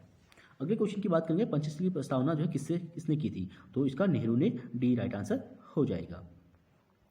अगला क्वेश्चन है भारत की विदेश नीति का आधारित है, तो किस पर आधारित है? यानी गुटनिरपेक्षता की नीति पर आधारित है, यानी सी इसका राइट आंसर हो जाएगा। भारत की विदेश नीति गुटनिरपेक्षता यानी असंलग्नता पर आधारित है। इस नीति के तहत अपने साथ दूसरे देशों की संप्रभुता, क्षेत्रीय एकता व अखंडता व उनकी सुरक्षा में हस्तक्षेप न करना, किसी भी पक्ष में न रहकर निष्पक्ष की भूमिका में रहना है। अर्थात गुटनिरपेक्षता का मतलब है जब अमेरिका और रशिया के बीच वॉर हुआ था, ठीक है, तो वहाँ पे जब इंडिया ने दोनों गुटों में शामिल न होकर तटस्थ रहने की भूमिका निभाई थी, और वहीं पे गुटनिरपेक्षता का निर्माण किया गया था। अगला है भारतीय विदेश नीति आधारित है, तो भारतीय विदेश नीति का संबंध जो है गुटनिरपेक्षता पर हो जाएगा, जिसे असंलग्नता पर भी कहा जाता है, यानी बी इसका राइट आंसर हो जाएगा। भारतीय विदेश नीति का एक प्रमुख उद्देश्य नहीं है, तो कौन सा नहीं है? तो इसमें जो है इसका बी राइट आंसर हो जाएगा। पड़ोसी देशों के मध्य शक्ति विस्तार करना, ये इसका उद्देश्य नहीं है। अगले क्वेश्चन की बात करेंगे, दक्षिण पूर्व एशियाई सहयोग संगठन यानी आसियान का मुख्यालय स्थित है। तो आसियान का मुख्यालय जकार्ता, ये जकार्ता जो है इंडोनेशिया की राजधानी है, यानी डी इसका राइट आंसर हो जाएगा। इंडोनेशिया के जकार्ता शहर में दक्षिण पूर्व एशियाई सहयोग संगठन, association of south east Asian nation यानी आसियान 10 दक्षिण पूर्व एशियाई देशों का समूह है। वर्तमान में इसमें 10 देश शामिल हैं, जो आपस में आर्थिक विकास और समृद्धि को बढ़ावा देने और क्षेत्र में शांति तथा स्थिरता कायम करने के लिए भी कार्य करते हैं। इसका मुख्यालय जो है इंडोनेशिया की राजधानी जकार्ता में है। आसियान की स्थापना जो है 8 अगस्त 1967 यानी 8 अगस्त 1967 को थाईलैंड की राजधानी बैंकॉक में की गई थी। इसके संस्थापक सदस्य जो है थाईलैंड, इंडोनेशिया, मलेशिया, फिलीपींस और सिंगापुर थे। अगले क्वेश्चन की बात करेंगे, निम्नलिखित में से कौन सा देश आसियान का सदस्य नहीं है पूछ रहा है। तो इसमें म्यांमार, सिंगापुर, थाईलैंड, फिलीपींस ये सभी आसियान के सदस्य देश हैं, इसलिए राइट आंसर एक भी इसमें से नहीं है। ठीक है, अगले क्वेश्चन की बात करेंगे, आसियान दक्षिण पूर्वी एशिया के राज्यों का संगठन की स्थापना 1967 में हुई थी। इस संगठन का एक सदस्य है, तो इसका जब स्थापना हुई थी उस संगठन का सदस्य जो है थाईलैंड, इसमें राइट आंसर हो जाएगा। अगले क्वेश्चन की बात करेंगे, आसियान के संगठन वर्ष 1967 में कितने मौलिक सदस्य थे। तो उस टाइम जो है 5 सदस्यों के द्वारा इसकी स्थापना की गई थी, यानी इसका बी राइट आंसर हो जाएगा। अगले क्वेश्चन की बात करेंगे, सन 1967 में जब आसियान संगठन बना तब उसका उद्देश्य क्या था? तब उसका उद्देश्य जो है सदस्य राष्ट्रों के मध्य परस्पर आर्थिक सहयोग की भावना से ये संगठन बनाया गया था। इसका ए राइट आंसर हो जाएगा। आप देख सकते हैं 8 अगस्त 1967 को स्थापित आसियान जो है का तत्कालीन उद्देश्य सदस्य राष्ट्रों के मध्य परस्पर आर्थिक सहयोग और समृद्धि को बढ़ावा देना था। अगले क्वेश्चन की बात करेंगे, गतिविधियों के संदर्भ में दक्षिण यानी सार्क की तुलना निम्न में से किस संगठन से करना उचित होगा? तो इसका आंसर हो जाएगा नाटो से, यानी डी इसका राइट आंसर हो जाएगा। गतिविधियों के संदर्भ में दक्षिण यानी सार्क की तुलना नाटो से नहीं की जा सकती। किससे करना उचित नहीं होगा? ठीक है, आसियान से कर सकते हैं, यूरोपीय संघ से कर सकते हैं, अफ्रीकी संघ से द्वारा कर सकते हैं, क्योंकि ये सैनिक संगठन नहीं है। नाटो जो है सैनिक संगठन है, इसलिए इससे तुलना नहीं कर सकते। गतिविधियों के संदर्भ में दक्षिण जो है सार्क की तुलना नाटो से नहीं की जा सकती, क्योंकि नाटो एक सैन्य संगठन है और यह सामूहिक सुरक्षा की अवधारणा पर आधारित संगठन है, जबकि दक्षिण एशिया के 8 देशों का आर्थिक और राजनीतिक संगठन है, जिसका मुख्य उद्देश्य दक्षिण एशिया के लोगों के कल्याण को बढ़ावा देना है, सामाजिक, आर्थिक और सांस्कृतिक विकास में तेजी लाना है। और दक्षिण की स्थापना जो है 8 दिसंबर 1985 को भारत, पाकिस्तान, बांग्लादेश, श्रीलंका, नेपाल, मालदीव और भूटान द्वारा की गई थी। ये 8 देश सम्मिलित हुए थे जब दक्षिण की यानी सार्क की स्थापना की गई थी 8 दिसंबर 1985 को। और अप्रैल 2007 में संघ के 14वें शिखर सम्मेलन में अफगानिस्तान इसका 8वां सदस्य बना था। और 1 मार्च 2014 से दक्षिण के महासचिव जो है अर्जुन बहादुर थापा हैं। और वर्तमान में यही है कि चेंज हो गए, आप इसको देख सकते हैं। अगले क्वेश्चन की बात करेंगे, निम्नलिखित में से कौन सा दक्षिण के कार्य पद्धति का आधार है? तो दक्षिण की कार्य पद्धति का अधिकार जो है आम सहमति है, यानी सभी लोगों की सहभागिता। सी इसका राइट आंसर हो जाएगा। एक बार सभी लोग इस वीडियो को आप लोग लाइक कर दीजिए। तो इसका एक्सप्लेनेशन देख लेते हैं। दक्षिण अथवा दक्षिण एशियाई क्षेत्रीय संगठन की स्थापना 8 दिसंबर 1985 को ढाका, बांग्लादेश में की गई थी। वर्तमान में इसके सदस्य देश जिनमें भारत, पाकिस्तान, बांग्लादेश, नेपाल, श्रीलंका, भूटान, मालदीव तथा अफगानिस्तान शामिल हैं। दक्षिण के चार्टर में आम सहमति के आधार पर निर्णय लेने की चर्चा की गई है। इस संगठन का मुख्यालय जो है काठमांडू, नेपाल में स्थित है, यानी सार्क का मुख्यालय, दक्षिण का जो मुख्यालय है वो कहाँ है? काठमांडू, नेपाल में स्थित है। और स्थापना कहाँ की गई थी? वो बांग्लादेश की राजधानी ढाका में इसकी स्थापना की गई थी 1985 में। अगले क्वेश्चन की बात करेंगे, निम्न में से कौन सा उत्तर दक्षिण संवाद का तात्पर्य नहीं है? तो उत्तर दक्षिण संवाद का जो तात्पर्य नहीं है, विश्व व्यापार संगठन की स्थापना का संबंध इससे नहीं है। बाकी तीनों जो है नई अंतर्राष्ट्रीय अर्थव्यवस्था की स्थापना का स्वप्न देखना बिल्कुल राइट हो जाएगा। अमीर और गरीबी देशों के बीच संवाद स्थापित करने का प्रयास करना, ये भी राइट हो जाएगा। और उत्तर से तात्पर्य है विकसित देश और दक्षिण से तात्पर्य है विकासशील देश, यानी तीसरी दुनिया के देश। यही उत्तर दक्षिण संवाद का तात्पर्य है। आप देख सकते हैं विश्व व्यापार पर नजर रखने तथा उनके नियमों का पालन कराने हेतु विश्व व्यापार संगठन की स्थापना 1995 में की गई थी, जिसने गेट का स्थान लिया था। और गेट वार्ताओं का दौर समाप्त होने के बाद गेट के स्थान पर 1995 में विश्व व्यापार संगठन यानी WTO अस्तित्व में आया था। और शेष तीनों विकल्पों का तात्पर्य उत्तर दक्षिण संवाद से है। अगला क्वेश्चन है, गेट के स्थान पर 1995 में किस नए संगठन की स्थापना की गई थी? तो गेट के स्थान पर जो है 1995 में विश्व व्यापार संगठन यानी WTO की स्थापना की गई थी। प्लीज़ आप लोग वीडियो लाइक नहीं करते, इसीलिए बार बार आपको लाइक करने के लिए कहा जाता है। और इंटरनेशनल ऑर्गेनाइजेशन की बात करें, अंतर्राष्ट्रीय संगठनों में हमारे धीरे धीरे सभी संगठन जो है कंप्लीट हो रहे हैं। अगला क्वेश्चन है, वार्ताओं के उरुग्वे चक्र से निम्नलिखित में से किसकी स्थापना हुई थी? तो वार्ताओं के उरुग्वे चक्र से किसकी स्थापना हुई थी? WTO की स्थापना हुई थी, यानी डी इसका राइट आंसर हो जाएगा। आप देख सकते हैं वार्ताओं के उरुग्वे चक्र के द्वारा WTO विश्व व्यापार संगठन की स्थापना हुई थी। और WTO का पूर्ववर्ती नाम जो है व्यापार एवं टैरिफ पर सामान्य समझौता अथवा गेट था, अर्थात डंकल प्रस्ताव का संबंध भी WTO से ही संबंध रखता है। अगला क्वेश्चन है, सामूहिक सुरक्षा के संबंध में निम्नलिखित में से कौन सा कथन गलत पूछ रहा है? तो 127 का ए राइट आंसर हो जाएगा, यानी किसी एक राज्य पर किया गया आक्रमण सभी राज्यों पर आक्रमण नहीं माना जाएगा। सामूहिक सुरक्षा के संबंध में ये माना जाएगा होना चाहिए था, नहीं माना जाएगा, ये इसमें रॉन्ग हो जाएगा। अगले क्वेश्चन की बात करेंगे, आप देख सकते हैं सामूहिक सुरक्षा एक के लिए सब और सब के लिए एक, one for all and all for one, ये इसका सिद्धांत था। अगला है, सामूहिक सुरक्षा के लिए निम्नलिखित में से कौन सत्य है? तो सामूहिक सुरक्षा से संबंध कौन से हो जाएंगे? इसमें सभी राष्ट्र आक्रमणकारी को पहचानते हैं और आक्रमणकारी की शक्ति राष्ट्रों की सामूहिक शक्ति से अधिक होती है, ये इसमें रॉन्ग हो जाएगा दूसरा। और एक सबके लिए सब एक के लिए, ये भी राइट हो जाएगा। यह यथास्थिति का विरोधी है, ये इसमें नहीं है। इसमें जो है पहला और तीसरा राइट आंसर हो जाएगा।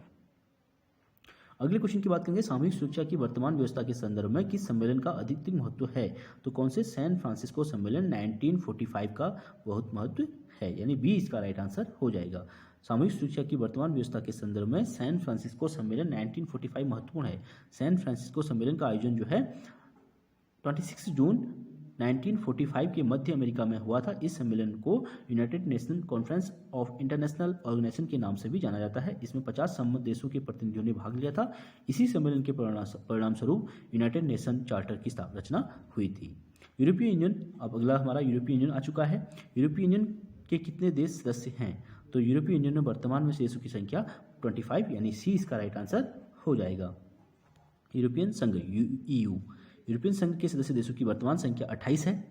ठीक है, प्रश्नगत वर्ष 2004 की संख्या 25 थी और 2000 जब प्रश्न पूछा गया था उस टाइम 25 थी, और वर्तमान की बात करें 28, यानी 28 यूरोपीय संघ की सदस्य संख्या हो चुकी है। 1 जनवरी 2007 को बुल्गारिया और रोमानिया तथा 1 जुलाई 2013 को क्रोएशिया इस संघ के सदस्य बने थे, और संस्थापक सदस्यों में बेल्जियम, फ्रांस, इटली, लग्जमबर्ग तथा नीदरलैंड शामिल थे। यूरोपीय यूनियन मुख्यतः यूरोप में स्थित सभी देशों का एक राजनीतिक एवं आर्थिक मंच है, जिसमें आपस में प्रशासनिक साझेदारी होती है, जो सभी सदस्य राष्ट्रों पर लागू होती है। दक्षेस यानी सार्क एक है। सार्क क्या हो जाएगा? एक इसमें से जो है आर्थिक संगठन, सैनिक संगठन, सामाजिक संगठन, युक्त में से कोई नहीं। तो इसमें जो है सार्क देख लेते हैं, ऑप्शन एक भी सही नहीं है। दक्षेस सार्क के चार्टर में उल्लेख किया गया कि यह संगठन एक दक्षिण एशियाई क्षेत्र के लोगों के कल्याण तथा शांति को बढ़ावा देगा। इस क्षेत्र में आर्थिक विकास, सामाजिक प्रगति और सांस्कृतिक विकास में तेजी लाने और सभी व्यक्तियों के गरिमापूर्ण रहन सहन हेतु प्रयास करेगा। तो इसका मतलब है आर्थिक संगठन, सामाजिक संगठन और राजनीतिक संगठन होना चाहिए था, इसीलिए इसमें आंसर नहीं है। सार्क देशों के सदस्यों की संख्या कितनी है? तो सार्क के सदस्यों देशों की संख्या वर्तमान में 8 है। सी इसका राइट आंसर हो जाएगा। दक्षिण एशियाई क्षेत्रीय सहयोग संगठन, south Asian association for regional cooperation, यानी सार्क दक्षिण एशिया के 8 देशों का एक आर्थिक और राजनीतिक संगठन है। इसकी स्थापना 8 दिसंबर 1985 को हुई थी। इसके संस्थापक सदस्यों में भारत, पाकिस्तान, बांग्लादेश, श्रीलंका, नेपाल, मालदीव और भूटान शामिल हैं। और अप्रैल 2007 में 14वें शिखर सम्मेलन में अफगानिस्तान इस संगठन का 8वां सदस्य बना। इसका मुख्यालय जो है काठमांडू, नेपाल में स्थित है। अगला क्वेश्चन है, 1985 में भारतीय प्रधानमंत्री ने एशिया में क्षेत्रीय सहयोग के लिए किस संगठन की स्थापना में महत्वपूर्ण भूमिका का निर्वहन किया था? तो दक्षिण एशियाई क्षेत्रीय सहयोग संगठन का निर्वहन किया था। ए इसका राइट आंसर हो जाएगा। सार्क कब औपचारिक तौर पर स्थापित किया गया था? तो सार्क की स्थापना कब की गई थी? सी इसका राइट आंसर हो जाएगा दिसंबर 1985 में। अगले क्वेश्चन की बात करेंगे, इनमें से कौन सा देश सार्क का सदस्य नहीं है? तो सार्क का सदस्य कौन नहीं है? चीन सार्क का सदस्य नहीं है। बांग्लादेश, पाकिस्तान, श्रीलंका तीनों राइट आंसर हो जाएगा। अगला है, सार्क का मुख्यालय कहाँ स्थित है? तो सार्क का मुख्यालय कहाँ हो जाएगा? काठमांडू, नेपाल, यानी डी इसका राइट आंसर हो जाएगा। अगले क्वेश्चन की बात करेंगे, सार्क दिवस किस तिथि को मनाया जाता है? तो सार्क दिवस 8 दिसंबर को मनाया था, जब इसकी स्थापना की गई थी 8 दिसंबर 1985 को, तब से ही सार्क दिवस 8 दिसंबर को मनाया जाता है। अगला है, निम्नलिखित में से कौन सा देश सार्क का सदस्य नहीं है पूछ रहा है? तो इसमें सी इसका राइट आंसर हो जाएगा अफगानिस्तान सार्क का सदस्य देश नहीं है।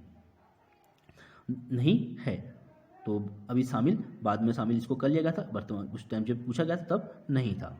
अगला है, दक्षिण एशियाई क्षेत्रीय सहयोग संगठन दक्षेस में कितने देश हैं? तो दक्षिण एशियाई क्षेत्रीय सहयोग संगठन दक्षेस में कि देशों की संख्या वर्तमान में 8 है। ठीक है, तो प्रश्नकाल इस संगठन में सदस्य संख्या उस टाइम 7 थी, परंतु वर्तमान में इसकी संख्या 8 है।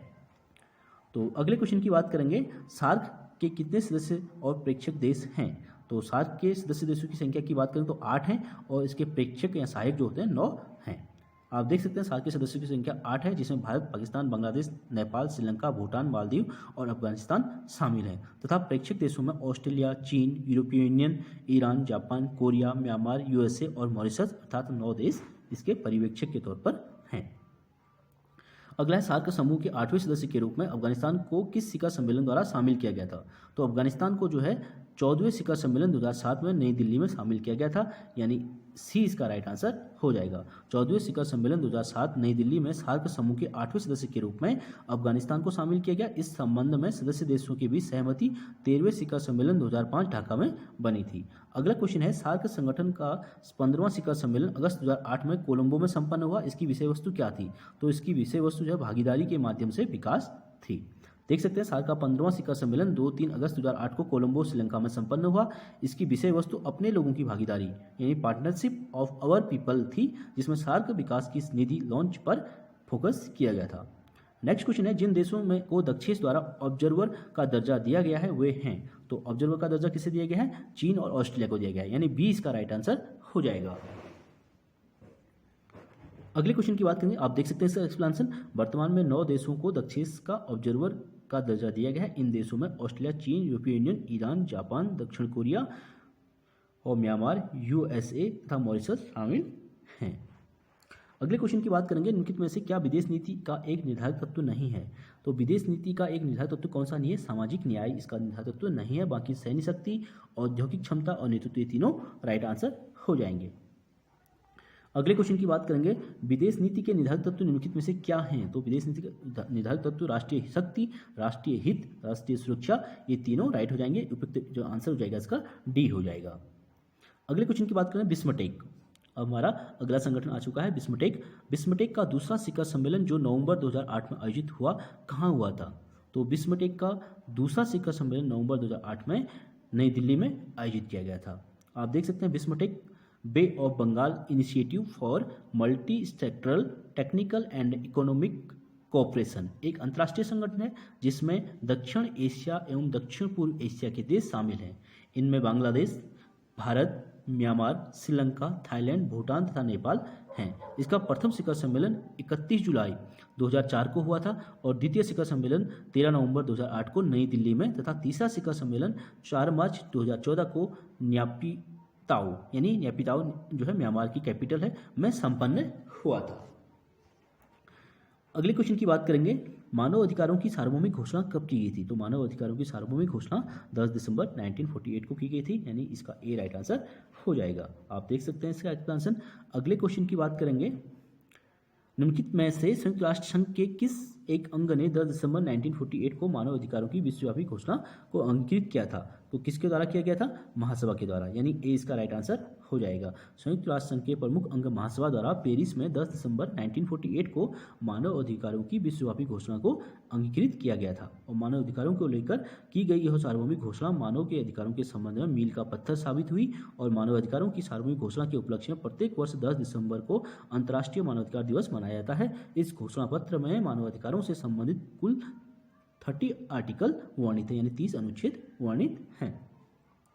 अगला है 10 दिसंबर 1948 को मानवाधिकारों की विश्वव्यापी घोषणा में कितने अनुच्छेद थे? तो ये क्वेश्चन रिपीट हुआ है, 30 अनुच्छेद इसमें थे, यानी ए इसका राइट आंसर हो जाएगा। अंतर्राष्ट्रीय मानवाधिकार दिवस कब मनाया जाता है? तो 10 दिसंबर को, यानी ए इसका राइट आंसर हो जाएगा। अगले क्वेश्चन की बात करेंगे, मानवाधिकार का पहला विश्व सम्मेलन कहाँ हुआ था? तो मानवाधिकार का जो पहला विश्व सम्मेलन वियना में ऑस्ट्रिया की राजधानी वियना में हुआ था। सी राइट आंसर हो जाएगा। आप देख सकते हैं मानवाधिकारों का पहले सम्मेलन जो है का आयोजन 1993 में वियना ऑस्ट्रिया की राजधानी में हुआ था। अगला है अंतर्राष्ट्रीय पर्यावरण के मुद्दे पर प्रथम संयुक्त राष्ट्र सम्मेलन कहाँ हुआ था? तो अंतर्राष्ट्रीय पर्यावरण के मुद्दे पर जो प्रथम संयुक्त राष्ट्र सम्मेलन कहाँ हुआ था? स्टॉकहोम में, यानी इसका जो है ए राइट आंसर हो जाएगा। आप देख सकते हैं मानव पर्यावरण पर स्टॉकहोम सम्मेलन वर्ष 1972 में 1972 में संयुक्त राष्ट्र संघ के तत्वावधान में स्टॉकहोम शहर में 5 जून से 16 जून 1972 के मध्य आयोजित हुआ था। यह सम्मेलन अंतर्राष्ट्रीय पर्यावरण मुद्दे पर संयुक्त राष्ट्र संघ का प्रथम सम्मेलन था। इसके तहत अंतर्राष्ट्रीय स्तर पर मानवीय पर्यावरण के संरक्षण तथा सुधार की विश्वव्यापी समस्या में संयुक्त राष्ट्र पर्यावरण कार्यक्रम UNEP का जन्म हुआ। इसी सम्मेलन में प्रत्येक वर्ष 5 जून को विश्व पर्यावरण दिवस मनाने की घोषणा की जाती है। किस कार्यक्रम के उपलक्ष्य में? UNEP के सम्मेलन में, यूनाइटेड नेशन एनवायरनमेंट प्रोग्राम। अगला है बांडुंग सम्मेलन कब हुआ था? तो बांडुंग सम्मेलन कब हुआ था? इसका आंसर 1955 में 1955 में बी राइट आंसर हो जाएगा। आप देख सकते हैं व्यापक स्तर पर एशियाई अफ्रीका तथा अफ्रीका एशियाई सम्मेलन, जिसे बांडुंग सम्मेलन के नाम से भी जाना जाता है, की बैठक जिसमें अधिकतर एशियाई अफ्रीकी राष्ट्रों के 9 स्वतंत्र राष्ट्र शामिल हैं, का आयोजन इंडोनेशिया की राजधानी बांडुंग में 18 से 24 अप्रैल 1955 के मध्य हुआ था। इस सम्मेलन का आयोजन इंडोनेशिया, बर्मा, पाकिस्तान, सिलोन यानी श्रीलंका तथा भारत द्वारा किया गया था, जिसमें समन्वयक जो है कोऑर्डिनेटर जो होते विदेशी मामलों के इंडोनेशियाई मंत्रालय के महासचिव रुकनुन अब्दुल गनी थे।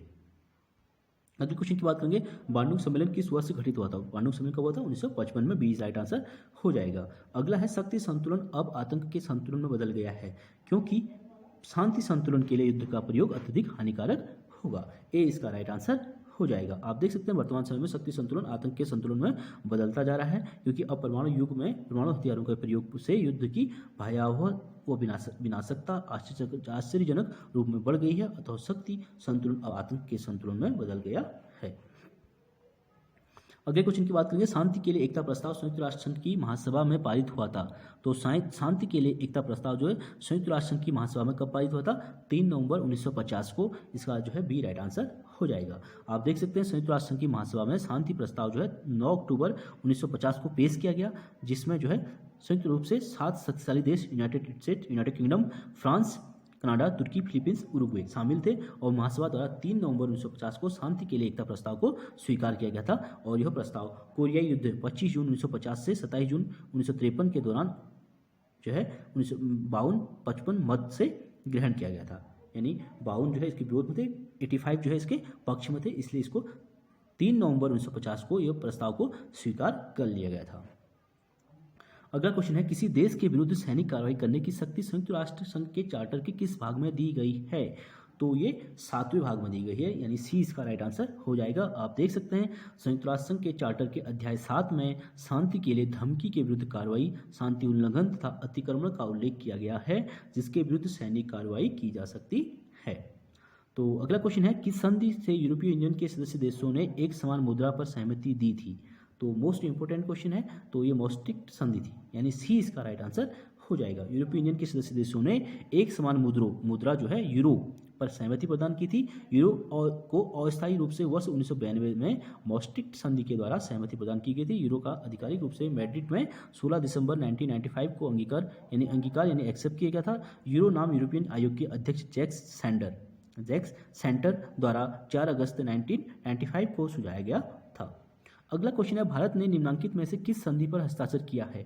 तो भारत ने किस पर हस्ताक्षर किया है? इनमें से कोई भी नहीं। भारत ने जो है किसी भी संधि पर सिग्नेचर नहीं की है, चाहे CTBT की बात करें, चाहे NPT की बात करें, चाहे ICCPR की बात करेंगे।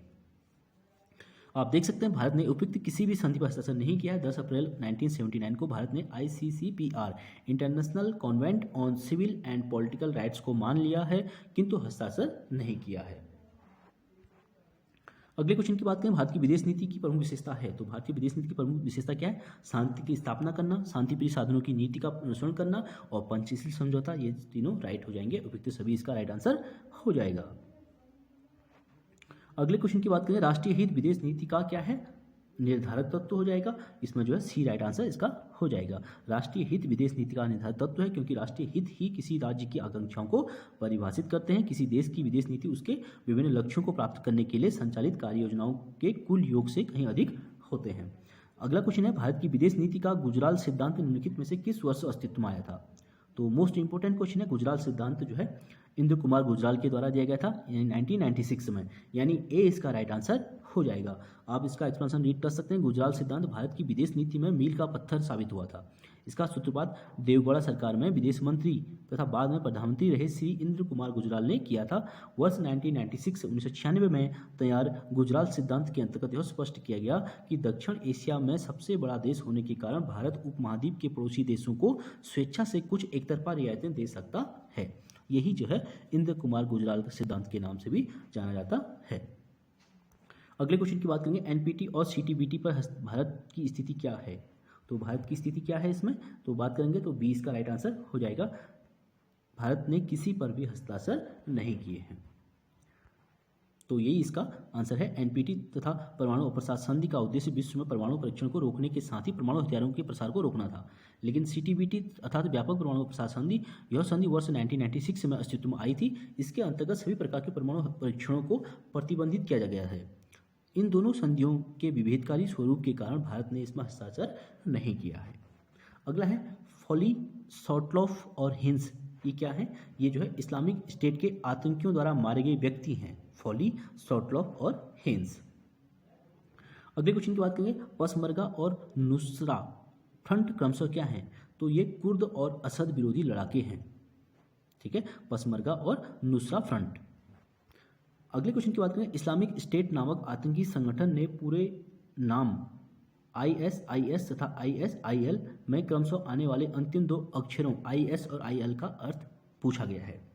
तो बात करेंगे इसका आंसर जो है ISIL, ठीक है, और ISIS इसका फुल फॉर्म पूछा गया है। तो अंतिम 2 वर्डों का हम आपको पूरा बताएंगे। इसका मतलब है Islamic State and Iraq and Syria. ISIS का मतलब है Islamic State and Iraq and Syria. ISIS का फुल फॉर्म ये हो जाएगा, और ISIL का फुल फॉर्म है इस्लामिक स्टेट इराक एंड लीवांट, यानी ए इसका राइट आंसर हो जाएगा। आप देख सकते हैं इस्लामिक स्टेट नामक आतंकी संगठन के पूरे नाम जो है Islamic State and Iraq and Syria, और दूसरा Islamic State and Iraq and Levant में क्रमशः आने वाले अंतिम 2 अक्षर जो है ISIL का अर्थ इराक एंड सीरिया और इराक एंड लीवांट है। तो चलिए फ्रेंड्स, आज के लिए इतना ही। यहाँ पे जो है 166 क्वेश्चन हमारे कंप्लीट हुए, और आई होप कि आगामी सभी परीक्षाओं के लिए यह वीडियो आपके लिए बहुत ही लाभदायक होगी, क्योंकि इंटरनेशनल ऑर्गेनाइजेशन से सभी क्वेश्चनों को हमने बहुत बारीकी से इसको एनालिसिस किया। तो अब आपका काम है, प्लीज़ आप लोग वीडियो को अधिक से अधिक शेयर कीजिए, लाइक कीजिए, सब्सक्राइब कीजिए, ताकि हमें मोटिवेशन मिले और इस प्रकार की वीडियो हम आप लोगों के लिए लेकर आए। चलिए फ्रेंड्स, आज के लिए इतना ही, बाकी नेक्स्ट वीडियो में करेंगे। Thank you so much.